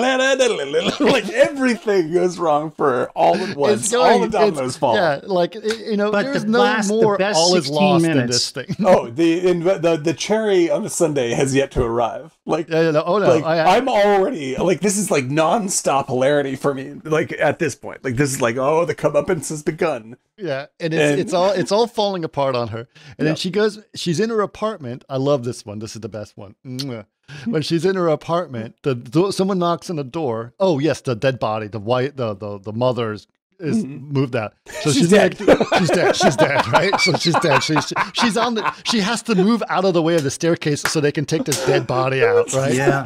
So right? And let's see, how's Tar doing? She's dead. Yeah. Dude, she's moving out of this apartment. It is the most incredible 16 minutes because I showed my wife. I called her and I watched the end with her again. She was like, "Oh my god, that is like that itself is a movie." Oh, it is so good. It's getting. Hold on, we still got a lot to go through. And so there's a knock on the door, and it's like 3 people, right? A couple and a woman, right? And they're like, our brother died next door. He's like, "Oh, I'm so sorry for your loss, and I met your sister who was taking care of her, right?" And she's like, "Yes." Well, we're selling the apartment. Oh, okay. So it's like we were wondering if we hear a lot of music. It's like, "Oh, I'm glad you enjoyed it." They're like, "Actually, we're wondering when you play because we would like to have people show the apartment. Show the apartment, and we don't want to disturb them." And she's like, she freaking closes the door, starts taking an accordion, from the school, yes, from exactly. the school, and starts playing the accordion and screaming, "Apartment for sale! Apartment for sale!" Yeah, she's totally lost her mind. Like, totally. If the movie didn't have the ending 2 shots that it does, this scene would be the most quoted scene from the film. No. Like, but the cherry on the sundae is so much sweeter than even her screaming at the top of her lungs playing an accordion. It's so much better that you forget that amazing scene exists. It's just incredible. She tries to visit her daughter and school and said, "Do you want to go to the park?" And the Sharon comes by. It's like, "Nope, we're leaving." So she can't even see her daughter. Right? It's terrible. It's gone. terrible. Gone. Everything gone. So everything in Berlin is destroyed. Everything in Berlin is destroyed. Her entire life wiped out. Everything. Right. Everything is gone. So she goes back to New York, and obviously there's an agency in New York, right? Who manages her, and they're like, "We need a fresh start." No, a brand new agency. A brand new agency. A brand new, yes. And brand new agency. That's right. And did we get to the actual Mahler's 5? How she reacts to that? Oh, right. I forgot about that. Right, she's still in Berlin. How can I forget that? Still in Berlin. So there's about to be. Wait. Hold on. No. Because they don't exactly say that she's not doing it. Right? Yes, well, they do. But with the feet in the bathroom. Well, that's the thing is they hint that she is not conducting the 5. Right. So, but you see her getting. as if she's about to. She's like getting dressed up, tuxedo. Let's do this. And so she's dressed up, right? And then you see everything preparing for the Mahler piece.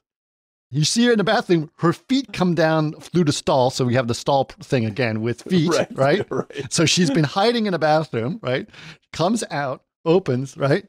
And she's behind the guy who plays the trumpet off the stage. Which they discussed she's in before, the back of the stage. Right? And then the music is playing, but she's not conducting. She's not conducting. And so she goes and opens the door and storms. It's the rich guy who's conducting, right? It's Mark Strong's conducting the fucking thing.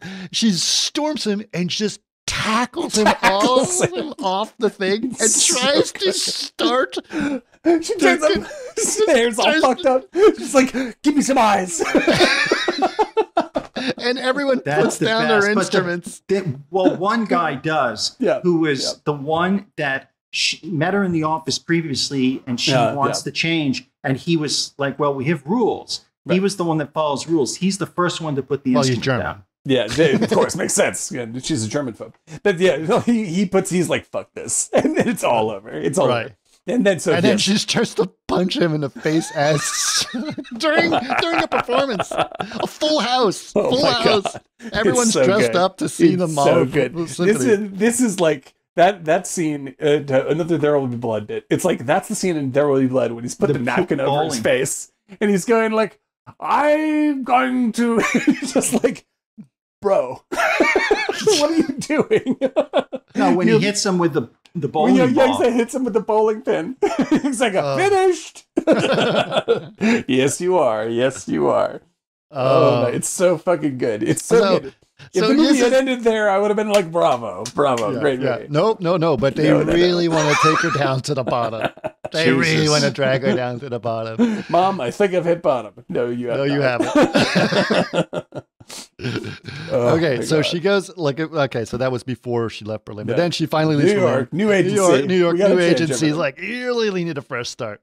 Yeah. So she then decides to go to her house, which is in Staten Island. It's her childhood home. You could see it, right? Yes. It's it's like she comes from shitty beginnings, man. Like she comes from a small town. Town. Well, it's not small town. It's Staten Island. But Staten Island. But, it's just like, this is like working class people. Working class stuff, right? She finds her room. She goes to her room. There's no one there, but she finds her room. In her room, she sees all of her accolades, including a field hockey medal. Right. And then she finds a whole bunch of VHS tapes of her passion for Leonard Bernstein. Right. Lenny. Lenny. Oh, right, Lenny. Which is all basically TV shows and stuff that he had done. And so she starts watching it, and he's giving this beautiful lecture, which really is like almost Leonard Bernstein telling her, "You missed the whole point. You missed the whole fucking point, dude. You missed the whole point of music. Music is about this, not about all this other not all the claptrap, not about being rich, not about anything like it. It's about the beauty that comes from within you that you recognize. That's it. Which is the opposite of what you have been doing with your life. Right. Like you've been living an anti-musical life. Yeah. Yeah. And it's actually very touching. I was just like, this is a really beautiful part. This is a beautiful scene because then her brother comes. That's even. Well, go ahead, Eric. What is her? Well, she's there and she hears a noise and she goes downstairs and I think it's her brother. He's like, "Oh, Mom said you're gonna be here. Be here." Yeah. You know, and Linda. Lydia. Oh, sorry, Lydia. Like, who am I to say? It's not my place to say. You know what I mean? Right. He does that thing, and it's totally says everything about her as after seeing all her accomplishments on the wall as a child. Yep. And her obsessiveness. Yep. And how she missed it, and then it's there. Yep. It's truly sad. She turned her back on her family. Yeah. Notice how they're not there. She had to sneak in. Yeah, like they don't want to know her. Like her brother barely talks to her, obviously. And like she probably dismissed them or doesn't want to talk to them. Yeah, wholesale. That's right. And like I think that this is like that. That Bernstein's whole bit is just like this is not for some elite thing for special people. Like music is for everybody. Like this is something that you feel for real, and it doesn't matter if you're rich or poor or you come from whatever. Like this is a real feeling, and that's what you should be celebrating. Mm-hmm. And like this is that's the point of the movie. Like where I was just like, before this moment. Like, this is just a genius comedy. And now when it lands on this, I was like, and it had something to say. It's like Broadway Danny Rose at the end. It keeps going. Oh, it doesn't. It still seals the deal. Like it traps her in the fucking coffin at the end. But this is the greatness. So the next thing you know is that you see her and she's in Thailand. Yeah, right. Oh, she's in Thailand. It's in Thailand. Right. Okay. And she's talking to a few people, and it's kind of a little weird. And they're like, "We're very happy to have you here." Right. And it's like, "Oh, thank you." And she's being super humble. Yes. Yeah. She's completely out of character. Her character. Right. She's thankful. They gave her flowers, and she's kind of like, "It's a little strange what's going on." It's like, we would love to show you around our beautiful country. And they take her on every guy at the door has a gun. Yeah, that's right. Yeah. So like this is like she's in a different situation now. Right. And she is like, to say she's out of her element is like, that's like she is the alien in this landscape. Right. Like, she has no connection to anybody. She doesn't understand anything about what's going on. She has no, like, which is the exact opposite of when she was, in this ritzy position of like, oh, and then I went and taught this tribe music. Like, this is how she thinks about people in other countries. Right. And now she's actually in another country, and she's like, I don't even know who the fuck I am at all. And I have no way to communicate with anybody, and this is an entirely... They literally drive around in this rinky-dink open air Toyota bus truck thing, and they don't represent Thailand as being bad. Like no. She's not in a limo. Her world is gone. Like the world that she was in control of is totally gone. And then she's on a riverboat, going up this riverboat, and she's with this young boy, and they're the ones touring her around. And they're like, "Oh, it's so beautiful here. We should go swimming." And Eric, as he pointed out, says, "Oh, we can, but by the waterfall, we can't swim in the river." Why not? Crocodiles. I didn't think there'd be crocodiles this far up. It was like, well, they escaped from a Marlon Brando movie. So good. So good. What a fucking, that's some inside baseball right there, man. That's just like, wow. Really that's funny. amazing. Really funny. But it also, like, the story, because it's such a weird story to have come up, like, it fits the alienness of what's going on for her. You're just like, what the fuck is happening? What Marlon Brando represents, too, for those who know, and his path, and, like, how his fame sucked him into a hole and destroyed him. Totally destroyed him. Went nuts. Which is represented in the very next shot, because they're at the waterfall. The kids are playing outside, and she's in the cave, looking out. Yes.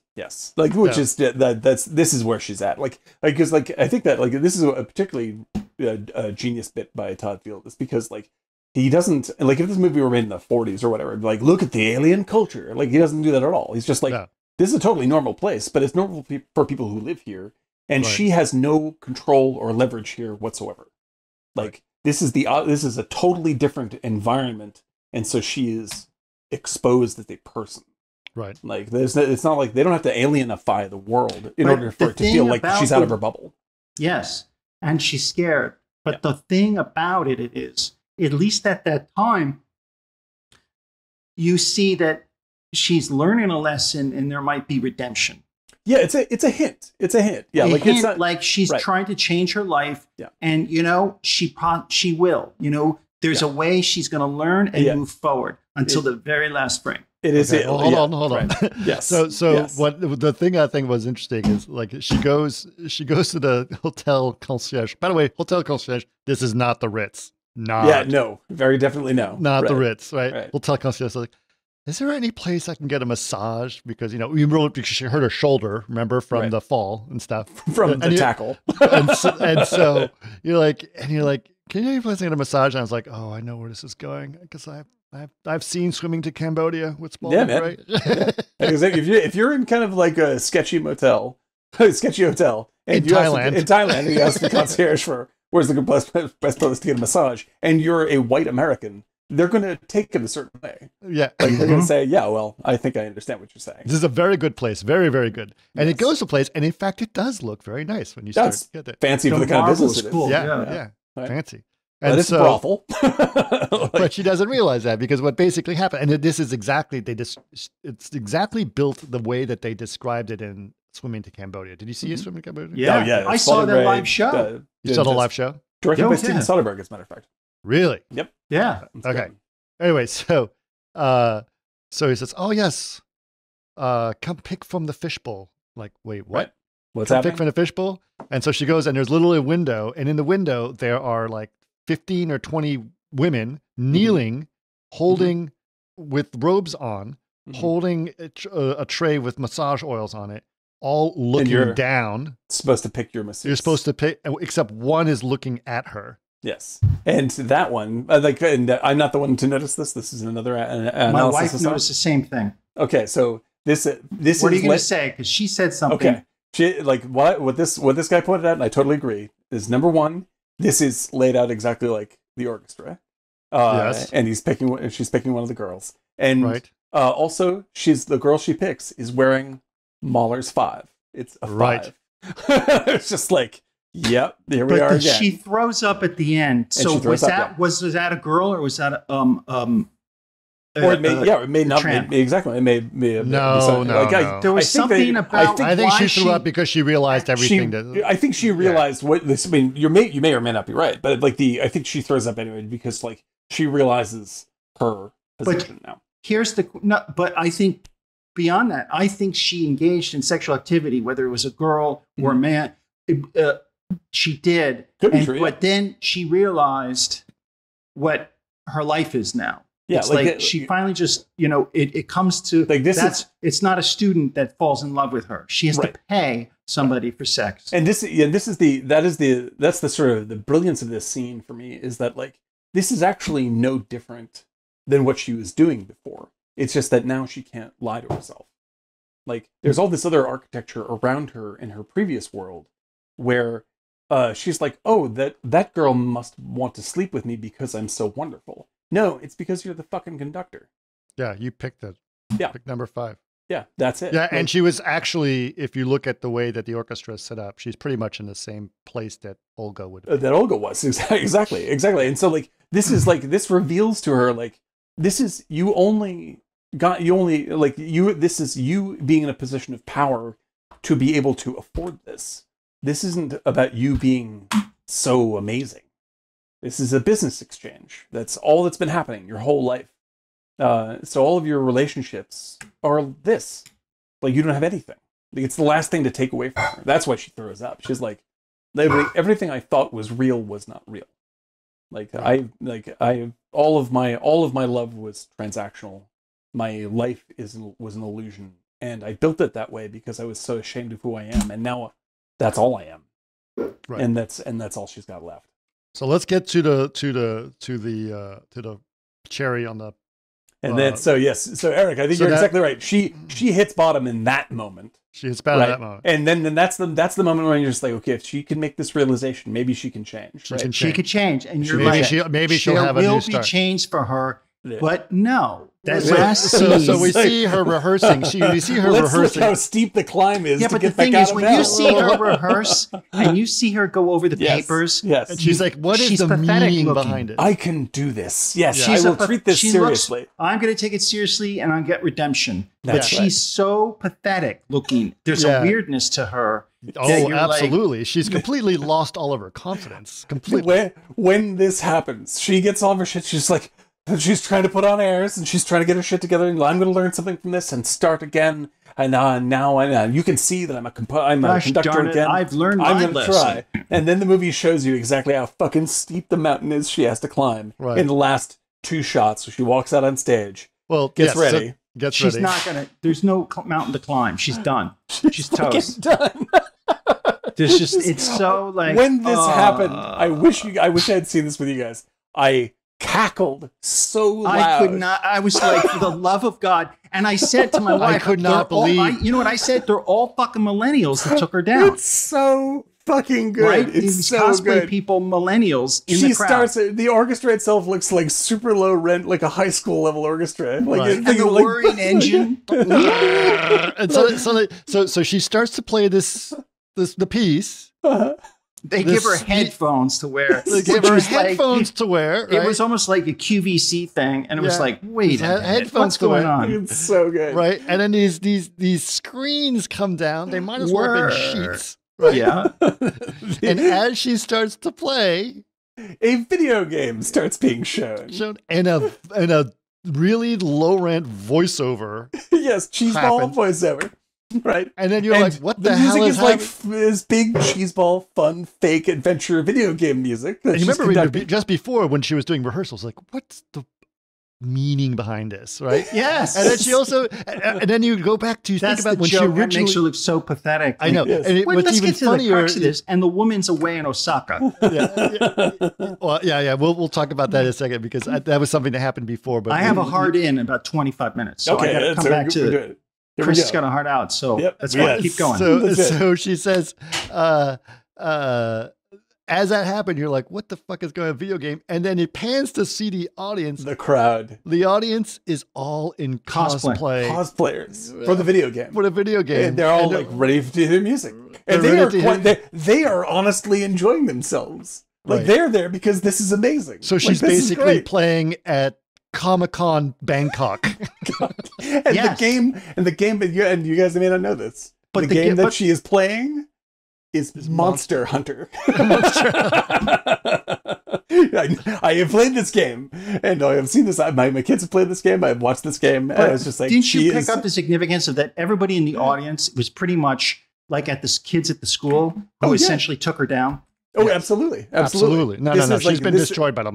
This is, and the thing is, like, and the fact that the freaking ridiculous, New Yorker guy did not pick up on any of that is it's mind blowing to me. Anyway, hold on, one more thing. The New Yorker guy is a knucklehead. The thing that really was also funny was when she first arrived in Bangkok. She's talking. It's like, I was looking for her music and I couldn't find it in any of the music libraries. That was the key right there. Like, it was like, no, she's in Osaka. She's in Osaka. Yeah, the thing is, like, and people like a few video game people have taken this as a slam against video games. I'm like, I love video games. Like, this is not a slam against video games. Like, everyone there is honestly there to enjoy the music because they love the fucking thing. 100%. And then Todd Field himself is like, oh, the reason why I put it is because I play the shit out of Monster Hunter. That's my favorite game. Right. Like, he's 100% behind the audience in this choice. But think about what it would mean to her. What it means to her is the most utter disaster. Right. It is this is she is utterly trapped forever in hell.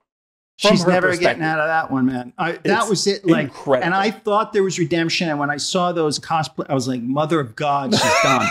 This is the rest of her life. She's going to end up like getting hooked onto heroin and hanging out in like brothels. Yes. So when I saw, and the fact that everyone's in cosplay and they're panning, it is very, very funny. Yeah. Like you realize, like, oh my! It's almost a thing if you haven't figured out that this is a comedy.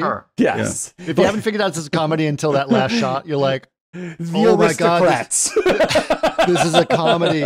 This is so funny. It's so and you realize you've been had, and it's hilarious. Oh my god! I was like hyperventilating laughing. It was one of the funniest things I have ever seen in a film.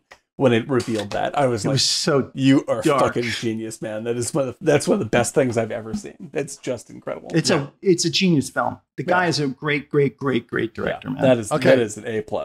We have exactly 49 minutes to discuss another great film. Another great film. We've done 2 hours on this one, and we'd have 49 minutes on the other one. Yeah. Oh, and also, I just want to say, Chris Curlow said the headphones are basically handcuffs. Yeah, exactly. It's exactly when she puts that on, you're like, wait. It seems so cheap. But that's the thing. You thought it was a real thing, or at least the stage wasn't as great as the Berlin Philharmonic. Right. But then you're like, okay. But then she puts the headphones on, like, God, that's kind of like she's like working at Progressive, trying to sell insurance to somebody in Canada. And then all of a sudden these screens come down. You're like, what? Oh my God, she's never getting out of this. And then they cut the cosplay. I'm like, forget it. She's going to be a heroin addict. She screwed her whole life. There's no redemption. Like, it's the classic, because you can't just have, like, if classical hell, right? If you're talking about like Greek mythology hell, like it's like if it's classical hell, you can't just have headphones. When you see headphones with a microphone, that's classical hell. Because you can't simply have hell where you're getting whipped and burnt for the rest of your existence. You have to be able to see heaven, and like she gets a glimpse of like, well, I am conducting. It is an orchestra. I have learned my lesson. I'm ready, God. Show me the light. I'm going to do it. I study. Monster Hunter. Monster Hunter, motherfucker. You were the monster. You got hunted. That's what happened. Oh, God. That literally really could tragic. Not have been better, man. Like, Todd Field, man. I know he'll probably, it's probably the last movie he'll ever make. But if you're going to What do you mean? He said so. He's just like, it's too hard to make these things. And, you know, I'm probably not going to get around to another one, but I'm glad this turned out so well. I was like, holy shit. It's a great loss that you will not be, like, because even now this movie is sort of forgotten. As soon as it lost, they were just like, man, that's done. Really? I was just like, this movie is fucking incredible, man. This movie is incredible.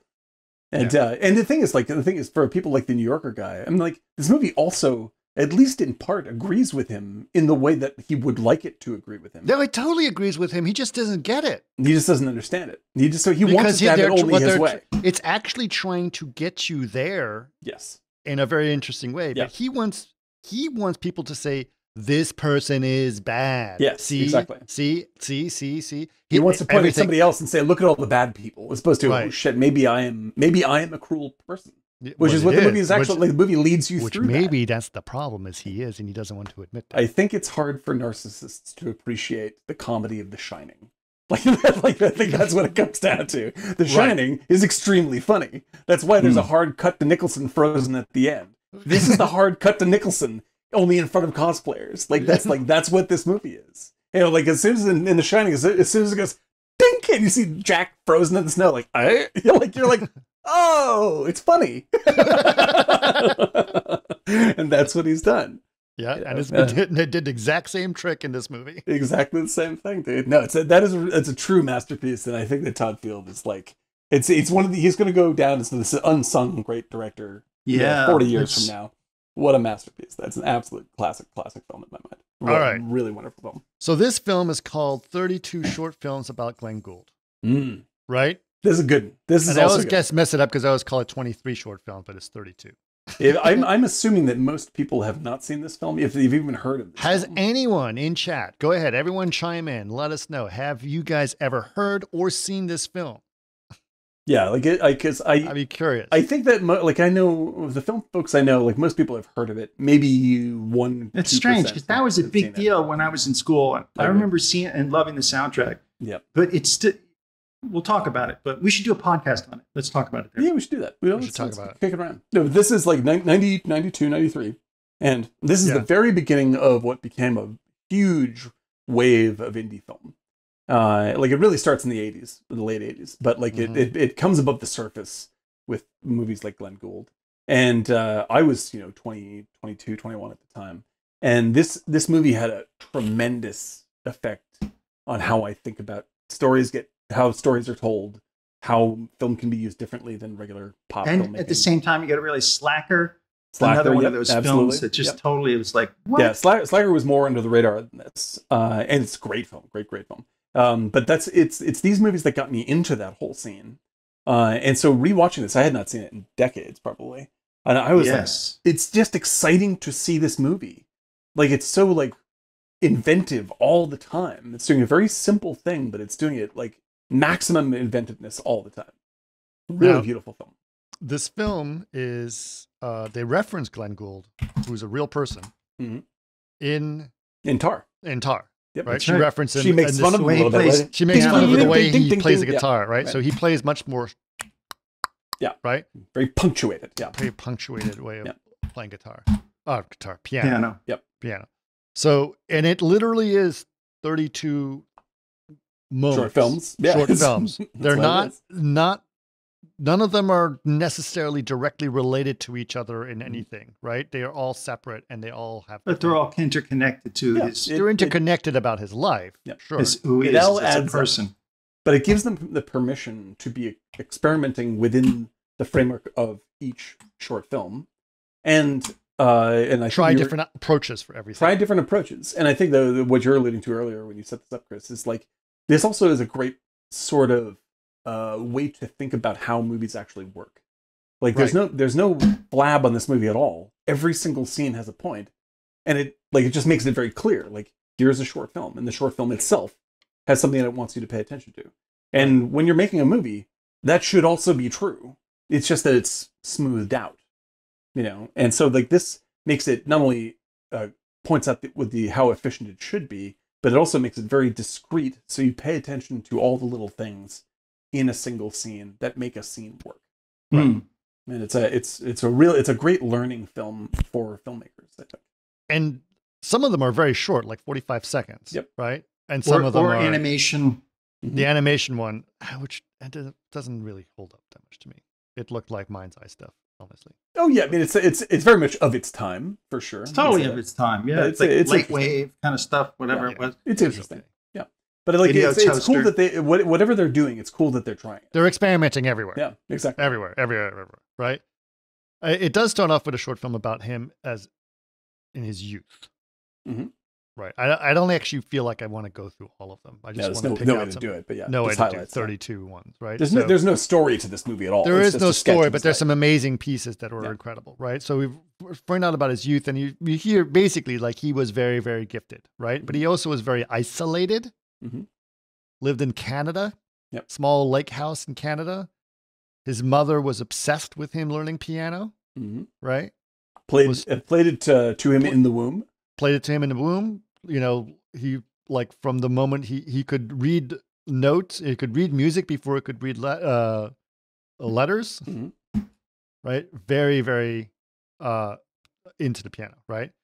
Also gifted mathematically, as we find out as well, as he was sitting by the dock and doing his multiplication tables, and you can tell he's like way on up there, right? Yeah. And so this is a thing that you find out about him, and it's actually very sweet, But his mother was clearly a very influential person on him, and his father just seems to be a background character, which was also kind of interesting. But a great logsman, and an exquisite logsman, I'd say. If they were to make a Tar-like film about a logsman, yes, it's true. But it's like they open up the opening gag of the film is like total abstract white. Icy wasteland with no. I forgot to change our background. Oh yeah. And you see this little figure walk out onto the ice, and as he walks close to the camera, there's music gets louder, classical music gets louder, and he walks all the way up to about 10-15 feet from the camera, and then just sort of looks around, and that's the end of the short film. So which is very much the approach of the entire movie. It's just like it's not like you're going to get a biopic of this dude's life or facts about. In order about what happened. Though? I mean, you do, but it's like it's all an impression rather than trying to play itself as a biopic. Right. It's not. We're not going to reduce his story to a But it's aloof, just like him. It's totally ungraspable. Yes. Like you can't really put your hand on it, wrap your head around it because it's that. Enigmatic. I mean, there's something about him as a person that's very well put because it has this very intellectual, architectural, almost mathematical viewpoint on him, and at the same time, it's largely talking about him in spiritual and character terms. Mm-hmm. And so you're using sort of mathematical and filmic technique to observe these little character moments that are very defining. And you get a spiritual sense of him, even though he never really says anything out loud. It's a fantastic way of structuring a film, honestly speaking. And when you hear it's 32 short films, like whatever. It doesn't sound like it would really work, but it absolutely works in a very surprising way, and it's something that's definitely worth experiencing. Also, 32 short films sounds like a huge amount of films. But it is only 90 minutes. This film is almost exactly 90 minutes. These are just little scenes. Just little scenes. Great stuff. So just a couple things you notice we've learned about him. Obviously, he's extraordinarily gifted piano player, but stops playing piano. This is my last concert. And they have that last concert scene like one of the shorts is pretty amazing, which happened in L.A. apparently. Yep, that's right. So, the LA concert, yeah. And actually, that like it's a great way to look at it, because like that whole sequence, it's entirely behind the scenes before he goes out on stage to perform, and you get like the annoyance of having to deal with the management of his career. This guy is sort of just like, oh well, we have to do this, and blah blah blah blah, and he's just like, you can see he's disconnecting from it, right? And you almost see the moment when he decides when he's just not going to do this anymore. And it's when he's talking to the stage guy. He's just like a stagehand, you know. And he's just like, "How long have you worked here? How long have you worked here?" He's like, 30 years. Oh, you must be close to retiring. He's like, yeah, no, I'm going to be retiring in about 4 months, you know. Right. And that's and you can see it click in Gould's head. He's just like, well, then I'm out. This is it. You know? So I actually just, and then he's like, I'll sign it for you, because he signs a program for his wife, who says she has all your recordings. Yeah, what are you going to do with your life, do you think? And the guy's like, well, I garden. I'm going to build a like a little gardening area. And he's like, oh, that sounds wonderful. And then he sums it up in this line just before he goes on stage that I really love, that really stuck with me ever since '93. He goes, my best to your wife and garden. Right. And I was just like, whoa, like, I don't know why it's just like the phrasing of that was just like, it wrapped up something about him that you can't describe. Like the way he thought of that interaction and the way he thought about what's important in someone's life. And I was just like, this is like, just as a little scene, it tells me more than 10 Wikipedia pages. Yeah, that's right. And what was also interesting is he was playing on a very specific piano, which is one of the other shorts. Where you find out it was a specific piano, a specific Steinway. Yeah, like the 313 or something like that. Right. And you hear the story of the piano tuner talking about tuning that piano for him for that last performance. Yep. And he says, say what you want about Mr. Gould. He always gave me enough notice. Yeah. That was also a thing that was really interesting. Yep. Because clearly you realize that he's got health problems and mental problems. Yeah, and he's taking a lot of pills to cover a lot of things. And there's a great short that he does where there's pictures of different pills. Oh yeah, and he's describing each pill. He says Xanax or whatever, like all the different. So you're basically describing all the different pills that he's taking, and the pills that modify the side effects of the other pills that he's taking to take the pills because he's taking these pills. He's just like, oh shit, this dude is he's like a little pharmacy right now. Yeah, he is definitely chemically altered. Now it's not that and you also get the feeling that he's taking these pills. Some of them are clearly for mental issues, some of them for health issues, and then the rest of them to fight how they're affecting him. Yes. Right. And so he's not taking these pills because he's got a pill popping problem. Yeah, it's just to manage his day-to-day existence. Yeah. Day-to-day existence. Yeah. Which is very challenging. That's the same with Tar. That's true. She does a lot of. She steals the pills. Yeah, she steals the pills from her wife.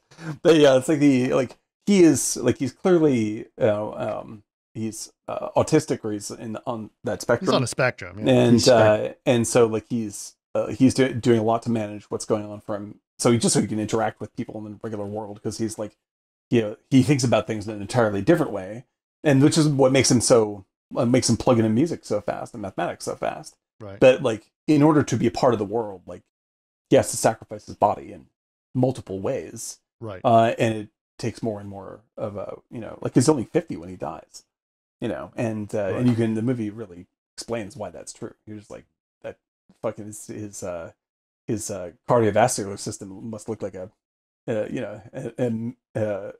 Southwest highway. No, you know what I was envisioning? I was envisioning the scene from 2001, like whoosh, yeah, exactly. Just little rainbow spectrum, going backwards. But it's like they choose all these beautiful moments, and I think are real interviews with actual people. People in his life. Real people. Yeah. And you get these great glimpses into what it's like to be around a person like that, right? That mesh very well with the fiction, with the acting detail from Colm Feore. And Colm Feore is like what we were talking about earlier. Like, that dude should just be a household name. Like, how he is, like Tom Selleck or something like this, right? And it's such a beautiful, like, meticulous performance that he gives, with this like little bit of a wry edge all the time. so that it's very sharply articulate yet very charming, and so he maintains the distance, but you also feel very personal and close with him all the time. So it's a nicely observed bit of work. So, just where was I? Hold on.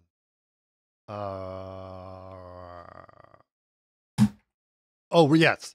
What you find out is after he quit giving performances and doing recordings, is he gets into radio, right? That's what he gets into, right? Right. Stocks too. Huh? And stocks. And stocks. He does. He's a brilliant stockbroker, right? Yeah, right. But he gets he does like weird little edited TV radio shows, and he interviews people, right? And so there's a couple things that are fantastic about this. I love this. It's so well done. So one short is him interviewing himself, the two different personalities. Yes. Right. Yes, I love this. So it's Tar on Tar is Gould on Gould. Gould on Gould. Yes. Right. But in this one, it's genuine because they're basically talking about him as a concert pianist and him as an interviewer. Right. Yeah, and his relationship and they confront each other. And the art. Yeah, exactly. Yeah. And they're confronting each other in terms of how they're talking about each other. Right. And the concert pianist, points the finger back at the interviewer, and the interviewer becomes defensive about his interviewing. And it's just rude. Yes. And it's really just a wonderful piece. Well, it's really because like the whole thing is really about like what does he owe the audience, and what his relationship to the audience is, because the interviewer is just sort of like, so like, what do you like? I know what you're saying is like the relationship to the audience, the ratio of relationship should be essentially zero. Like, right. Like that's where Gould stands. But like, your relationship is more complicated than that. Right. And then Gould starts picking on him just like, oh, like the relationship of a fucking interviewer over his subject, like controlling him that way. And you're just like, whoa, what the fuck is happening? He's talking to himself. Right. Yeah. And so like it's really, really it's the best kind of intellectual movie which gets you to ask questions yourself rather than telling you the answers. Yeah. And it really prompts thought as you're watching it, and it's instead of just laying out some smart stuff. Yeah. And then there's two other pieces that I thought were brilliant. There's many, but the ones that are coming to mind that are all related to this situation, right? So he goes to a diner, right? Mm-hmm. Oh, yes, it's good. Yeah. Yeah, I love it. He goes to the diner, and he's, we gotta remember he's also has germaphobe problems, right? Mm-hmm. And he's constantly wearing scarves and fingerless gloves. That's right, and it's like, and he just looks very meek and frail, right? He goes to the diner, and the waitress comes out and says, like, the usual Mr. Gould. He says, yes, please. She knew that. Sits down, and then as he's doing, he's kind of looking around and listening, and he's hearing every conversation that's happening around him. Mm-hmm. And they're all having different conversations. Some of them are very deep and profound. Some are very personal. Some of them are kind of weird. But the volume of them goes up and down as he's going through it, right? Yep. And it's just this experience that he's having. And then you see, I don't remember if it was the same short or a different short. He's listening to an interview that he did that he's mixed together.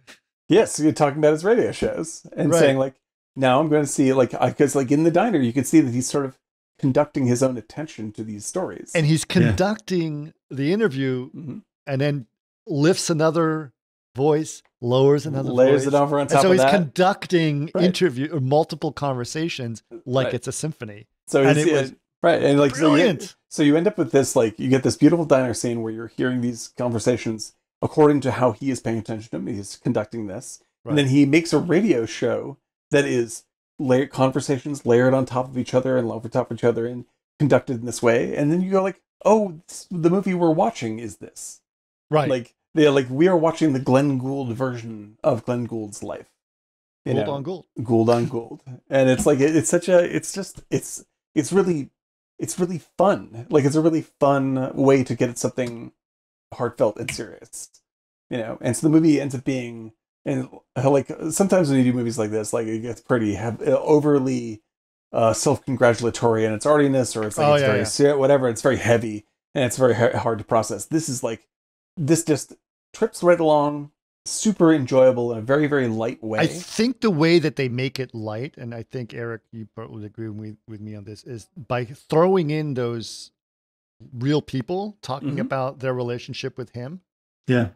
That sort of just makes it unpretentious in some ways, right? Exactly. And the thing, most of those things are about some crazy fun story about him, right? Yes. And it's also apparently how he would call people at night or whenever. That, yeah. Right. And just this is Glenn Gould and I'd like to talk. Yes. Yeah. This is Glenn Gould and I'd like Marlon Brando too.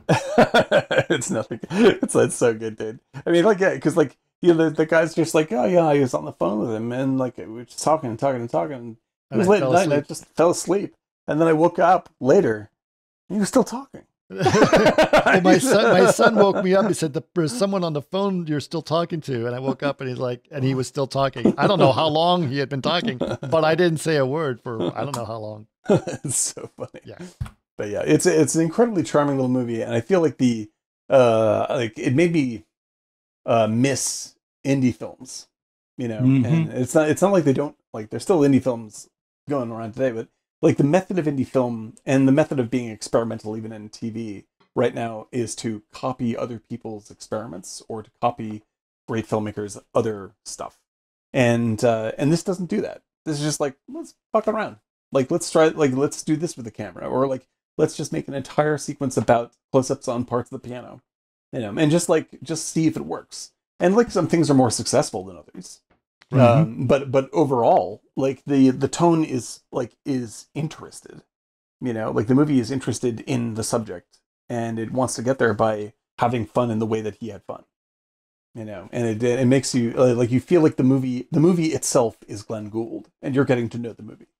And it brings back a time in my own life when movies were opening up from, like, there's all the great classic films, Dan, you must see, you know, all the way up to including The Godfather.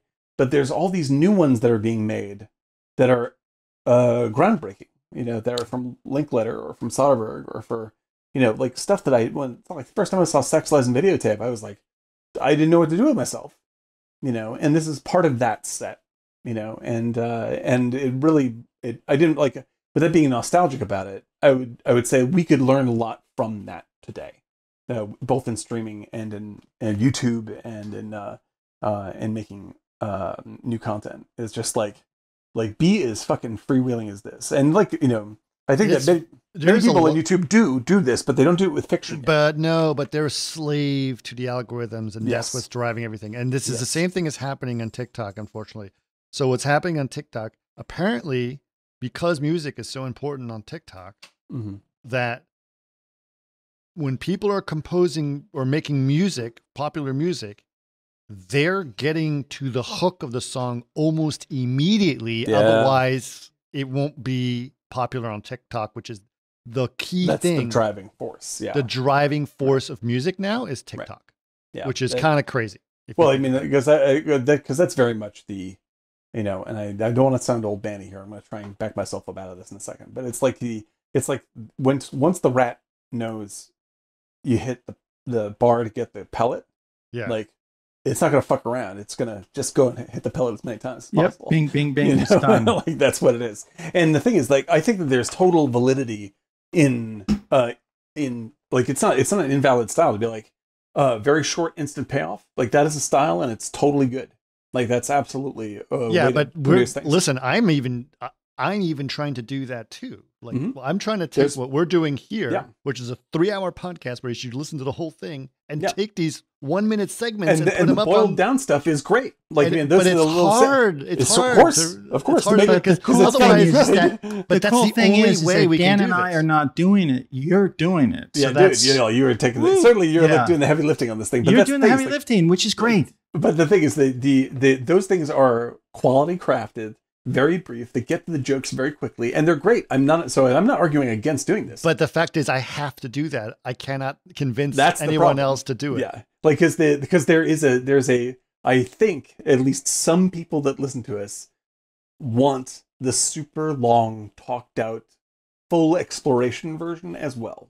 right? Sure. And I think that there should be room for that to exist in every kind of media you're talking about. Right. You know, like like artists that have released a song that is 45 minutes long as an album. That's like, you should be able to do that and not think it's a mistake. You should feel free to do that if you think that's what you want to do. Yeah. And you shouldn't be railroaded into a certain technique because that's the one that sells fast. Right. Because like when you do that enough, then when you run into the pellet problem, right? The rat and the pellet is when that's all you're exposed to, it makes you impatient with the long flow stuff, and you can't access the payoff of long flow when you want the immediate pellet. Do you guys remember the song Telegraph Road by Dire Straits? Yeah. Yes. That was off of Love and Gold or Love whatever? and Gold, yeah. From 81 or 82? Yeah. Yeah. Right. A song like that would never be made today. Right. And the thing is that it's in And you know what else he wrote from that was Private Dancer, and he gave it to Private what's her Dancer, name? yes. No, that's amazing. We didn't know this. Because it's the song it sounds very similar to it on the second side. Anyway, keep going. Sorry. But like that's the thing is that like I firmly believe, just in the context of just talking about the 32 short films about Glenn Gould, they are 32 short films. These are short little bite-sized experiences. Yes, actually, that's an excellent point. Very, very, like they get right to the point and they hit you and you have a little emotional experience. So that's totally valid, right? Absolutely. And there's a great one, another one they did, like the really short ones are great because some of them are just an experience, which was good. And one of them is a shot of him in a center. Like this is a shot that people would do on the ice. No. He's in a room. He's in a center, and he's listening to music and conducting with his eyes closed, and a camera's going around. It's going around him. Yeah, he's the center of it. Yeah, right. Yeah, and every time it passes a column, it switches from a wide to a telephoto to a wide to a telephoto to a wide to a telephoto. And what's impressive about that is that there's continuity. If his hand is up, he's doing this way. Yes, exactly. Right. So they didn't just do it twice. It's a performance. They performed it so that when they crossed the beam, they crossed the beam, they crossed the beam. It was always going. It's always on time. Yeah, exactly. Yeah. And then I think so that's the ultimate point there. It's like the old man version of what I'm saying is that kids these days don't recognize the like. I'm not saying it's invalid to make. You can make a very powerful, very emotionally powerful TikTok that's very short. And it's absolutely valid, and I want that to exist. You can also make a very long, slow science fiction film called Stalker, right? And that in itself presents you with an experience that you cannot get from a 15-second TikTok. You also can't get the 15-second TikTok experience from Stalker. So there are two different ways to get at an experience, and both or are the valid. 5-hour version of Until the End of the World. Exactly. but they are dependent on what they do. Like they are dependent on the format they choose, and you need the freedom to be able to choose that. And right now, we are designing it so that it leans towards the quick payoff. And the more you do that, the harder it is to access the things you can only access this other way. Both physically in terms of media, and also just experientially. When you've been like, you're just like, just get to it, just get to the point. Like the point of Stalker is to experience all of Stalker. But this is also just in the nature of the interface, right? We've developed interfaces where we swipe to dismiss constantly. Yes, right. And so that's kind of I am as much. If we didn't have that interface, I can't go to my TV. Well, we do. Yeah. Now we used to have that, right? Mm-hmm. We in the quote unquote old days, it was the remote control. Next channel, next channel, next channel. That's right. Next channel, right? And then how do they do that? They give you more channels. Yeah, and they're all crap, right? Yes, exactly. And then you just stop. Oh, right, Seinfeld. I've seen this episode. Yes. I'll stop here. Right. Well, the thing is, I realized something that my normal rate of reading is about 2 to 3 books a month or so. That was 3 years ago. That was my rate. Now I have not finished a novel in 2 years. Wow. I have 12 books I'm in the middle of that I kind of knew my way through. What is that My causing attention span is fucked. No, really? It's fucked. It's shattered. Oh. So this is not like, oh, the kids don't know the appreciation of such and so. Like I am in the same fucking boat, man. because I have my phone, I can't read more than 3 pages before getting distracted. Like, that sucks. Like, that's bad creatively for me. I have to force myself to sit down to break through the irritation of I'm still doing the same thing for more than 30 seconds. Okay, now I'm into it. You know, and I want to shake that monkey. It sucks. There's a great lecture that, what's his name?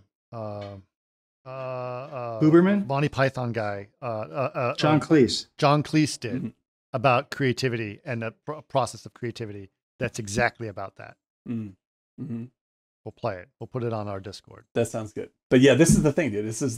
By the way, join our Discord.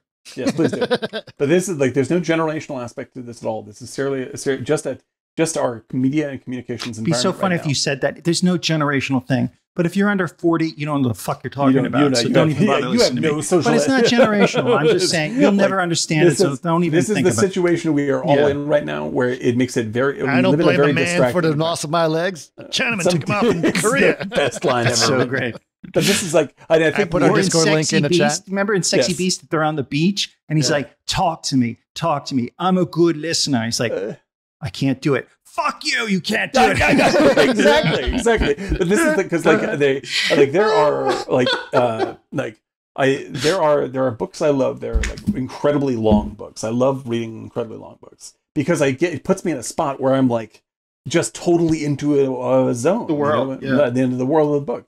And okay, let me tell you this. I'm gonna get you out of your funk. Yeah, hit me. Go ahead. Unless you've already read it, which you probably have. Mm-hmm. Project Hail Mary. Loved it. It was great. Okay, I did finish that one. I finished that at the beginning of. I've been reading it. The Rick Rubin's new book. What do you got? This thing it's like Robert Henry's Art Spirit. This is Rick Rubin, the producer of the Beastie Boys, put this book out. It is a masterpiece. I can't tell you how much I've read it. I'll read that. It is the book. It's about being an artist. It's the greatest book about being an artist since the Art Spirit. What's the name of it? It's called The Creative Act of Being. A creative act, a way of being. I love it. Okay. That is a good book to break that mindset. Also, I will try to, yes. Eric, we can't hear you because you're facing away from the microphone. Also, is this book, the David Lynch book. Oh, Catching the Big Fish is amazing. Catching the Big Fish. And then this one is a very good book. And I've read it many times. The War of Art. I've not read that. Awesome I've seen that book.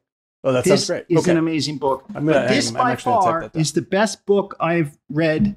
It's like Robert Henry's Art Spirit. And Henry I loved as a painter. This book it's just, I'm going to read it for the next 30 years over and over again. That's okay. I wrote that down. Okay, I'm going to put this one down. Origami Zoo. Origami Zoo. I love it. Yes. But I have something else to tell you. I found this book in my mom's house. I was like, I'm going to take this back. Take that. You know what really helps you? And I saw it today, and it made me realize when I work out, I just go rabbit holes on YouTube. Mm-hmm. Really? Yeah. I love it. Quickly before I also, know you got Podcast Magazine, also really good. Hey. Okay. And Infinite Jest, everybody. Yeah, I'm one of those fucking guys. Look at this thing. Oh shit. It is actually a good book. I'm not recommending it because I don't want to be seen as one of those guys, but it's the best book I ever read. That's how we go. But I'm definitely picking that up, Eric. That sounds great. That sounds. What I was going to say. I ask everybody to go onto YouTube and look up like maybe a 20-year-old music award show and just watch it. And you realize, wow, they were top of their, I've never heard of these people, right? Or it puts a spin on it because you just look at new stuff and awards and that's the road I got to go down. Or look at these people.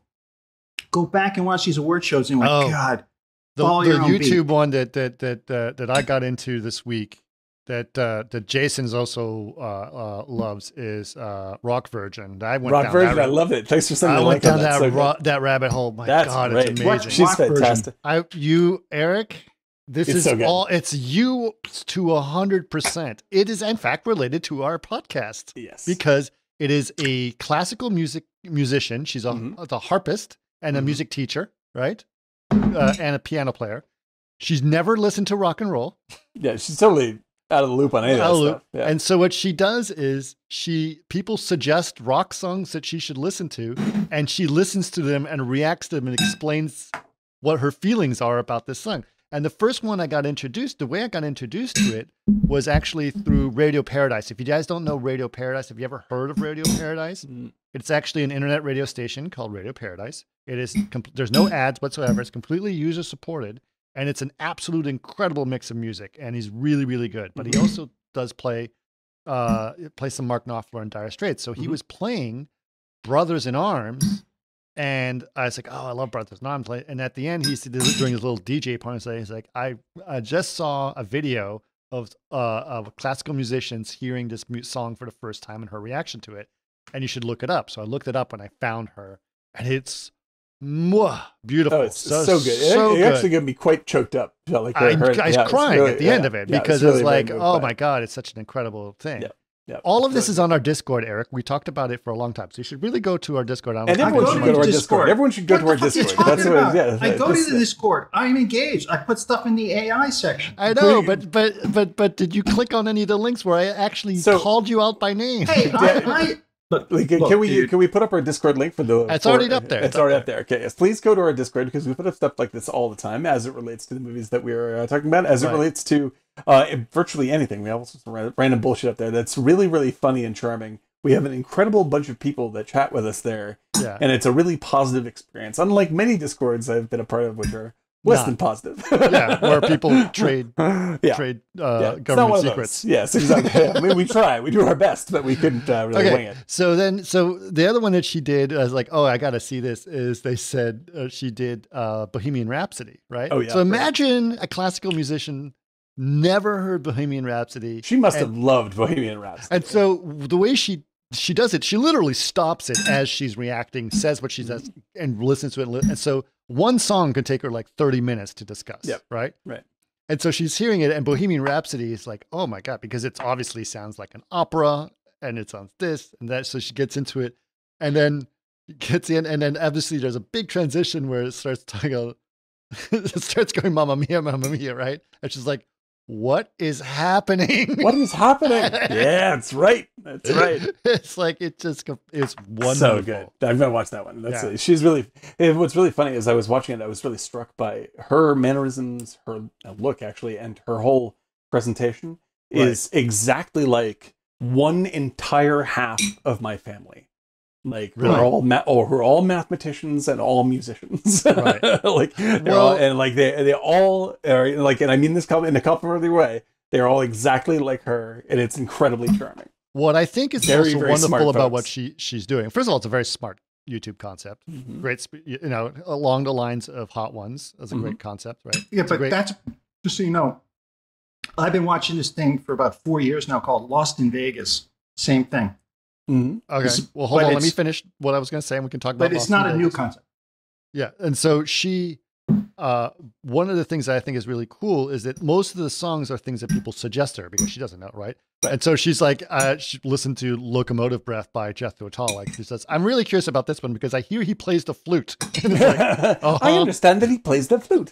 Yeah, what I really like about everything that she reacts to is she's always very respectful and enjoys it. Because she knows that the people listening to what she's doing can't wait to hear her talk about their favorite song. Of course, yeah. She's very kind and she's very giving, and she's there to appreciate why this works and help people love it more.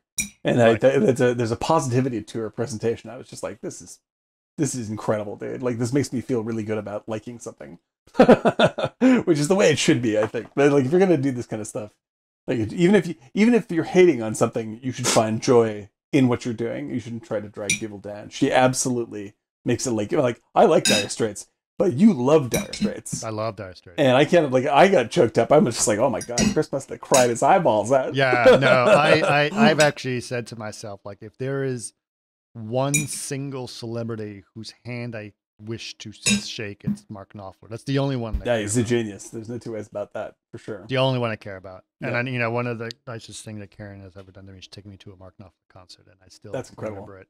That's great. It's absolutely incredible. So, I love Dire Straits, and he's just a brilliant guy. This has been the music appreciation, episode of Martini Giant. Yeah. This has been a great one. It's been really good. So I'm gonna go check out. Just go to YouTube and check out Rock Virgin and subscribe to her channel. Just browse it and you'll find she does Black Sabbath. She does all kinds of stuff. So definitely subscribe to her channel because I'm not trying to endorse it. I'm just saying we don't know her. I don't know her. It's just something I discovered and I think it's wonderful. And since this whole podcast has been about movies about music and she is specifically reacting towards things, I think it's a great thing. So definitely check her out. Well, this was an excellent episode. I know you have a heart out, but I do. It was terrific, and that was a good one. So excited to have talked about those movies. Those are really good. It's due, and again, like I said, I was like, oh, we should have done it with Whiplash, but I'm so glad we did it about this Glenn Gould film because I had not seen it for a long time, and I really think it's such a great experience. The shame of it that it's only available on SD. Oh, it was heartbreaking, dude. I was like, oh, jeepers, guys. I was desperate. I went on to Canopy and other places to see if I could find it. I did the same. Made the same route. I was like, there's got to be something else. But Jason put the link to the YouTube. Thank you, Jason. Channel. Fantastic. Nice. That's really great. That's really great. Well, excellent work, fellas. That was excellent. And excellent, everybody in chat. Please join us on Twitter at Martini Giant, Instagram, Martini_Giant. And definitely join our Discord. The link is in the chat right now. Really, honestly, even with Twitter and everything, Discord is really where we have the most. Really I love Discord. Yeah, it's so much fun. Because Midjourney's on Discord. Yeah, that's good. A lot of things that are on. Dude, there's a lot of things on Discord that are very interesting. Yeah, no, some good chit chat, and you can also join our framed competition. Where we play framed and try to identify frames from movies. I got it in 2. I was so proud of this. I suck at framed. It's so embarrassing. Really? I would think you would nail it. I would think so too, but I'm an absolute moron. It's amazing. I confound myself every time I get to the 4th one. I'm like, how did I not realize this was fucking Star Wars? Every time. No, I'm gonna. All right, I'm gonna. I can't spoil the frame because it's still active today, but. That's true. I got it like because a very specific. I got it on the second one based on a very specific thing that I admired about that movie, and it's about the lighting. That's all I'll say. Oh, okay. All right. I'm looking forward to it. I'm looking forward to it. All right, you guys ready for this? We're ready. All right, thanks everybody. Thank you. Drink. Talk. Drink.